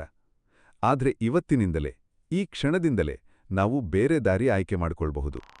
ಫಲಾಪೇಕ್ಷೆ ಇಲ್ಲದೆ ಕೆಲಸ ಮಾಡೋ ದಾರಿ, ಸಮಭಾವದಿಂದ ಜೀವನ ನೋಡೋ ದಾರಿ, ಆತ್ಮಜ್ಞಾನದಿಂದ ನಮ್ಮ ನಿಜವಾದ ಸ್ವರೂಪ ಅರಿಯೋ ದಾರಿ, ವಿನಮ್ರತೆಯಿಂದ ಬಾಳೋ ದಾರಿ, ಸೇವಾ ಮನೋಭಾವದಿಂದ ಇನ್ನೊಬ್ಬರಿಗೆ ಸಹಾಯ ಮಾಡೋ ದಾರಿ, ಕ್ಷಮೆಯಿಂದ ಸಂಬಂಧಗಳನ್ನ ಗಟ್ಟಿ ಮಾಡೋ ದಾರಿ ಮತ್ತು ಶರಣಾಗತಿಯಿಂದ ಎಲ್ಲವನ್ನೂ ಭಗವಂತನಿಗೆ ಒಪ್ಪಿಸೋ ದಾರಿ. ಈ 7 ದಾರಿಗಳು ಒಂದೇ ಗುರಿಗೆ ಕರೆದೊಯ್ತವೆ: ಆಂತರಿಕ ಶಾಂತಿ, ಆಂತರಿಕ ಸ್ವಾತಂತ್ರ್ಯ. ಶ್ರೀಕೃಷ್ಣ ಬರೀ ಒಂದು ಪೌರಾಣಿಕ ಪಾತ್ರ ಅಲ್ಲ, ಆತ ಒಂದು ಜೀವಂತ ತತ್ವ, ಒಂದು ಮಾರ್ಗದರ್ಶಿ ಬೆಳಕು. ಆತನ ಪ್ರತಿಯೊಂದು ಲೀಲೆಯೂ, ಪ್ರತಿಯೊಂದು ಮಾತು ಇವತ್ತಿಗೂ ನಮಗೆ ಪ್ರಸುಕ್ತ. ಯಾಕಂದ್ರೆ ಮನುಷ್ಯ ಸ್ವಭಾವ ಬದಲಾಗಿಲ್ಲ. ಸಾವಿರಾರು ವರ್ಷಗಳ ಹಿಂದೆ ಇದ್ದ ಅದೇ ಅಹಂಕಾರ, ಅದೇ ಕ್ರೋಧ, ಅದೇ ಮೋಹ ಇವತ್ತೂ ನಮ್ಮಲ್ಲಿದೆ ಮತ್ತು ಅದನ್ನ ಗೆಲ್ಲುವ ಅದೇ ಪ್ರಾಚೀನ ಜ್ಞಾನ ಇವತ್ತಿಗೂ ಅಷ್ಟೇ ಪ್ರಬಲವಾಗಿದೆ. ಒಂದು ಕ್ಷಣ ಕಣ್ಮುಚ್ಚಿ ಯೋಚಿಸಿ ನೋಡಿ ಸ್ನೇಹಿತರೆ, ನಿಮ್ಮ ಜೀವನದಲ್ಲಿ ಯಾರಾದರೂ ಇದ್ದಾರಾ ಅಹಂಕಾರದ ಕಾರಣಕ್ಕೆ ನೀವು ಇನ್ನೂ ಮಾತಾಡಿಸದೇ ಇರೋರು? ಯಾವುದಾದರೂ ಕ್ಷಮೆ ಕೇಳಬೇಕಾದ ವಿಷಯ ಇದೆಯಾ, ಆದರೆ ನಾನ್ಯಾಕೆ ಅನ್ನೋ ಭಾವನೆಯಿಂದ ಇನ್ನೂ ಸುಮ್ಮನಿದ್ದೀರಾ? ಇವಟ್ಟೆ, ಈ ಕ್ಷಣದಿಂದಲೇ ಆ ಮೊದಲ ಹೆಜ್ಜೆ ಇಡಿ. ಒಂದು ಫೋನ್ ಕಾಲ್ ಮಾಡಿ, ಒಂದು ಸಂದೇಶ ಕಳಿಸಿ. ಸಾರಿ ಅನ್ನೋ ಒಂದೇ ಪದ ಎಷ್ಟೋ ವರ್ಷಗಳ ಬಿರುಕನ್ನ ಮುಚ್ಚಬಲ್ಲದು. ಸ್ನೇಹಿತರೆ, ಜೀವನ ಬಹಳ ಚಿಕ್ಕದು. ಈ ಚಿಕ್ಕ ಜೀವನದಲ್ಲಿ ನಾವು ನಾನೇ ಸರಿ, ನಾನೇ ದೊಡ್ಡವನು ಅನ್ನೋ ಭ್ರಮೆಯಲ್ಲಿ ಕಳೆಯೋದ್ರ ಬದಲು ಪ್ರೀತಿಯಲ್ಲಿ, ಶಾಂತಿಯಲ್ಲಿ, ಸಂಪರ್ಕದಲ್ಲಿ ಕಳೆದರೆ ಎಷ್ಟು ಚೆನ್ನ ಅಲ್ವಾ? ಶ್ರೀಕೃಷ್ಣ ನಮಗೆ ಕಲಿಸಿದ್ದು ಇದನ್ನೇ. ಜೀವನ ಅಂದ್ರೆ ಗೆಲ್ಲೋದು, ಸೋಲಿಸೋದಲ್ಲ. ಜೀವನ ಅಂದ್ರೆ ಪ್ರೀತಿಸೋದು, ಸೇವೆ ಮಾಡೋದು, ಬೆಳಗೋದು. ಸ್ನೇಹಿತರೆ, ನಾವು ಈ ಆಳವಾದ ಪ್ರಯಾಣದ ಕೊನೆಯ ಘಟ್ಟಕ್ಕೆ ಬಂದಿದ್ದೀವಿ. ಇಲ್ಲಿಯವರೆಗೆ ಇಂದ್ರನ ಅಹಂಕಾರ, ಕಾಳಿಂಗನ ವಿಷ, ಶಿಶುಪಾಲನ ಪತನ ಮತ್ತು ಶ್ರೀಕೃಷ್ಣನ 7 ಅಮೂಲ್ಯ ಪಾಠಗಳನ್ನು ನೋಡಿದ್ವಿ. ಈಗ ಈ ಎಲ್ಲಾ ಜ್ಞಾನವನ್ನ ಒಟ್ಟುಗೂಡಿಸಿ ನಿಮ್ಮ ಹೃದಯದಲ್ಲಿ ಒಂದು ಶಾಶ್ವತ ಬದಲಾವಣೆಯ ಬೀಜ ಬಿತ್ತೋಣ. ಸ್ನೇಹಿತರೆ, ಒಂದು ಸತ್ಯ ಅರ್ಥ ಮಾಡ್ಕೊಳ್ಳಿ. ಅಹಂಕಾರವನ್ನ ಗೆಲ್ಲೋದು ಅಂದ್ರೆ ದುರ್ಬಲರಾಗೋದಲ್ಲ, ಇದು ತದ್ವಿರುದ್ಧ. ಅಹಂಕಾರ ಇಟ್ಕೊಂಡಿರೋ ವ್ಯಕ್ತಿ ವಾಸ್ತವವಾಗಿ ದುರ್ಬಲ. ಯಾಕಂದ್ರೆ ಆತ ಇನ್ನೊಬ್ಬರ ಮಾತಿಗೆ, ಇನ್ನೊಬ್ಬರ ಅಭಿಪ್ರಾಯಕ್ಕೆ ಸುಲಭವಾಗಿ ಪ್ರಭಾವಿತನಾಗ್ತಾನೆ, ಸುಲಭವಾಗಿ ನೊಂದುಕೊಳ್ತಾನೆ. ಆದರೆ ಅಹಂಕಾರವನ್ನ ಗೆದ್ದ ವ್ಯಕ್ತಿ ನಿಜವಾಗಿಯೂ ಬಲಶಾಲಿ. ಯಾಕಂದ್ರೆ ಆತನ ಶಾಂತಿ, ಆತನ ಸಂತೋಷ ಯಾವುದೇ ಬಾಹ್ಯ ಪರಿಸ್ಥಿತಿಯ ಮೇಲೆ ಅವಲಂಬಿತವಾಗಿರೋದಿಲ್ಲ. ಗೀತೆಯಲ್ಲಿ ಕೃಷ್ಣ ಇಂಥ ವ್ಯಕ್ತಿಯನ್ನ ಸ್ಥಿತಪ್ರಜ್ಞ ಅಂತ ಕರೀತಾನೆ. ಸ್ಥಿರವಾದ ಬುದ್ಧಿ ಇರೋ ವ್ಯಕ್ತಿ, ಯಾವ ಪರಿಸ್ಥಿತಿಯಲ್ಲೂ ಅಲುಗಾಡದೇ ಇರೋ ವ್ಯಕ್ತಿ. ಈ ಸ್ಥಿತಪ್ರಜ್ಞತೆಯನ್ನ ತಲುಪೋಕೆ ದೊಡ್ಡ ದೊಡ್ಡ ತಪಸ್ಸು ಮಾಡಬೇಕು ಅಂತೇನಿಲ್ಲ. ಇದು ಶುರುವಾಗೋದು ಸಣ್ಣ ಸಣ್ಣ ಕ್ಷಣಗಳಿಂದಲೇ. ಯಾರಾದ್ರೂ ನಿಮ್ಮನ್ನ ಟೀಕಿಸಿದಾಗ ಶಾಂತವಾಗಿ ಪ್ರತಿಕ್ರಿಯಿಸೋದ್ರಿಂದ, ಯಾರಾದ್ರೂ ನಿಮಗಿಂತ ಮುಂದೆ ಹೋದಾಗ ಅವರ ಸಂತೋಷದಲ್ಲಿ ಭಾಗಿಯಾಗೋದ್ರಿಂದ, ಒಂದು ತಪ್ಪಾದಾಗ ಅದನ್ನ ಒಪ್ಪಿಕೊಂಡು ಕ್ಷಮೆ ಕೇಳೋದ್ರಿಂದ. ಈ ಸಣ್ಣ ಸಣ್ಣ ಹೆಜ್ಜೆಗಳೇ ಒಂದು ದೊಡ್ಡ ಪರಿವರ್ತನೆಗೆ ಅಡಿಪಾಯ ಆಗ್ತವೆ. ಒಂದು ವಿಷಯ ನೆನಪಿಡಿ ಸ್ನೇಹಿತರೆ, ಈ ಪ್ರಪಂಚದಲ್ಲಿ ಯಾರೂ ಪರಿಪೂರ್ಣರಲ್ಲ. ಪ್ರತಿಯೊಬ್ಬರೂ ತಮ್ಮ ತಮ್ಮ ಜೀವನದ ಹೋರಾಟದಲ್ಲಿದ್ದಾರೆ. ಪ್ರತಿಯೊಬ್ಬರೂ ತಮ್ಮದೇ ಆದ ನೋವು, ದುಃಖ ಹೊತ್ಕೊಂಡಿದ್ದಾರೆ. ನಾವು ಯಾವಾಗ ಇನ್ನೊಬ್ಬರನ್ನ ಅರ್ಥ ಮಾಡಿಕೊಳ್ಳಕ್ಕೆ ಪ್ರಯತ್ನಿಸ್ತೀವೋ ಆಗ ನಮ್ಮ ಅಹಂಕಾರ ತಾನಾಗಿಯೇ ಕರಗುತ್ತೆ. ಯಾಕಂದ್ರೆ ಅಹಂಕಾರ ಬೆಳೆಯೋದು ನಾನು ಅನ್ನೋ ಭಾವನೆಯಿಂದ, ಪ್ರೀತಿ ಬೆಳೆಯೋದು ನಾವು ಅನ್ನೋ ಭಾವನೆಯಿಂದ. ಶ್ರೀಕೃಷ್ಣ ನಮಗೆ ತೋರಿಸಿಕೊಟ್ಟ ಈ 7 ಪಾಠಗಳು ಫಲಾಪೇಕ್ಷೆಯಿಲ್ಲದ ಕರ್ಮ, ಸಮಭಾವ, ಆತ್ಮಜ್ಞಾನ, ವಿನಮ್ರತೆ, ಸೇವಾ ಮನೋಭಾವ, ಕ್ಷಮೆ ಮತ್ತು ಶರಣಾಗತಿ ಇವೆಲ್ಲ ಒಂದು ಸೂತ್ರದಲ್ಲಿ ಪೋಣಿಸಲ್ಪಟ್ಟಿವೆ. ಆ ಸೂತ್ರ ಯಾವುದು ಗೊತ್ತಾ? ಪ್ರೀತಿ. ನಿಜವಾದ ನಿಸ್ವಾರ್ಥ ಪ್ರೀತಿ. ಈ ಪ್ರೀತಿ ಇದ್ರೆ ಅಹಂಕಾರಕ್ಕೆ ಜಾಗವೇ ಇರೋದಿಲ್ಲ. ಪ್ರೀತಿ ಮತ್ತು ಅಹಂಕಾರ ಎರಡೂ ಒಟ್ಟಿಗೆ ಇರಕ್ಕೆ ಆಗಲ್ಲ. ಒಂದಿದ್ದಲ್ಲಿ ಇನ್ನೊಂದು ಇರೋದಿಲ್ಲ. ಈ ಸಂಚಿಕೆಯನ್ನ ಕೇಳ್ತಾ ಇರೋ ಪ್ರತಿಯೊಬ್ಬರಿಗೂ ಒಂದು ಪ್ರಾಮಾಣಿಕ ಮನವಿ. ಇವತ್ತಿನಿಂದ, ಈ ಕ್ಷಣದಿಂದ ನಿಮ್ಮ ಜೀವನದಲ್ಲಿ ಒಂದು ಸಣ್ಣ ಬದಲಾವಣೆ ತನ್ನಿ. ಯಾರಾದ್ರೂ ಜೊತೆ ಮನಸ್ತಾಪ ಇದ್ರೆ ಅದನ್ನ ಸರಿಪಡಿಸಿ. ಯಾವುದಾದ್ರೂ ವಿಷಯದಲ್ಲಿ ನಾನೇ ಸರಿ ಅನ್ನೋ ಹಠ ಇದ್ರೆ ಅದನ್ನ ಸ್ವಲ್ಪ ಸಡಿಲ ಮಾಡಿಸಿ. ನಿಮ್ಮ ಸಾಧನೆಗಳ ಬಗ್ಗೆ ಹೆಮ್ಮೆ ಇರ್ಲಿ, ಆದ್ರೆ ಅದು ಇನ್ನೊಬ್ಬರನ್ನ ಕೀಳಾಗಿ ಕಾಣೋಕೆ ಕಾರಣವಾಗದಿರ್ಲಿ. ನಿಮ್ಮ ಜ್ಞಾನ, ನಿಮ್ಮ ಅನುಭವ ಇನ್ನೊಬ್ಬರಿಗೆ ಸಹಾಯ ಮಾಡೋಕೆ ಬಳಸಿ, ಅವರನ್ನ ಕಡೆಗಣಿಸೋಕಲ್ಲ. ಶ್ರೀಕೃಷ್ಣ ಪರಮಾತ್ಮ ನಮಗೆ ತೋರಿಸಿಕೊಟ್ಟ ದಾರಿಯಲ್ಲಿ ನಡೆದರೆ ನಮ್ಮ ಜೀವನ ಸಂಪೂರ್ಣವಾಗಿ ಬದಲಾಗುತ್ತೆ. ಸಂಬಂಧಗಳಲ್ಲಿ ಶಾಂತಿ ಬರುತ್ತೆ, ಕೆಲಸದಲ್ಲಿ ಸಂತೋಷ ಬರುತ್ತೆ, ಮನಸ್ಸಿನಲ್ಲಿ ಸ್ಥಿರತೆ ಬರುತ್ತೆ. ಈ ಬದಲಾವಣೆ ಒಂದೇ ದಿನದಲ್ಲಾಗೋದಿಲ್ಲ, ಆದರೆ ಪ್ರತಿದಿನ, ಪ್ರತಿ ಸಣ್ಣ ಪ್ರಯತ್ನ ನಿಮ್ಮನ್ನ ಆ ಗುರಿಗೆ ಒಂದು ಹೆಜ್ಜೆ ಹತ್ತಿರ ಕೊಂಡೊಯ್ಯುತ್ತೆ. ನೆನಪಿಡಿ ಸ್ನೇಹಿತರೆ, ಗೋವರ್ಧನ ಪರ್ವತವನ್ನ ಎತ್ತಿ ಹಿಡಿದ ಕೃಷ್ಣ, ಕಾಳಿಂಗನ ಗರ್ವ ಮುರಿದ ಕೃಷ್ಣ, ಶಿಶುಪಾಲನ 100 ತಪ್ಪುಗಳನ್ನ ಕ್ಷಮಿಸಿದ ಕೃಷ್ಣ, ಸುದಾಮನ ಪಾದ ತೊಳೆದ ಕೃಷ್ಣ, ಇದೇ ಕೃಷ್ಣ ಇವತ್ತಿಗೂ ನಿಮ್ಮ ಹೃದಯದಲ್ಲಿದ್ದಾನೆ. ಆತನ ಆ ಪ್ರೀತಿ, ಆ ವಿನಮ್ರತೆ, ಆ ಶಾಂತಿ ನಿಮ್ಮೊಳಗೂ ಇದೆ. ಬರೀ ಅಹಂಕಾರದ ಪೊರೆ ಅದನ್ನ ಮುಚ್ಚಿಟ್ಟಿದೆ ಅಷ್ಟೇ. ಆ ಪೊರೆಯನ್ನ ನಿಧಾನವಾಗಿ ತೆಗೀತಾ ಹೋಗಿ. ಒಳಗಿರೋ ಆ ಬೆಳಕು ಪ್ರಕಾಶಿಸಲಿ. ಜೀವನ ಒಂದು ಅಮೂಲ್ಯ ಅವಕಾಶ. ಈ ಅವಕಾಶವನ್ನ ಅಹಂಕಾರದಲ್ಲಿ ಕಳಕೊಳ್ಳೋ ಬದಲು ಪ್ರೀತಿಯಲ್ಲಿ, ಸೇವೆಯಲ್ಲಿ, ಶಾಂತಿಯಲ್ಲಿ ಜೀವಿಸಿ. ಶ್ರೀಕೃಷ್ಣ ಪರಮಾತ್ಮನ ಆಶೀರ್ವಾದ ಸದಾ ನಿಮ್ಮ ಜೊತೆ ಇರ್ಲಿ. ನಿಮ್ಮ ಜೀವನದ ಪ್ರತಿಯೊಂದು ಹೆಜ್ಜೆಯಲ್ಲೂ ಆ ದಿವ್ಯ ಬೆಳಕು ನಿಮಗೆ ದಾರಿ ತೋರಲಿ. ಇದಿಷ್ಟು ಈ ಸಂಚಿಕೆಯ ವಿಷಯವಾಗಿದೆ.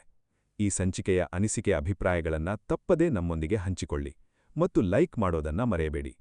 ಈ ಸಂಚಿಕೆ ನಿಮಗೆ ಇಷ್ಟವಾಗಿದ್ದಲ್ಲಿ ಹರೇ ಕೃಷ್ಣ ಎಂದು ಕಮೆಂಟ್ ಮಾಡಿ, ಅಥವಾ ನಿಮ್ಮಿಷ್ಟದ ದೇವರ ಹೆಸರನ್ನ ಕಮೆಂಟ್ನಲ್ಲಿ ಬರೆಯಿರಿ. ಆ ಭಗವಂತನು ನಿಮ್ಮೆಲ್ಲರನ್ನೂ ಆಶೀರ್ವದಿಸಲಿ. ವಂದನಗಳು.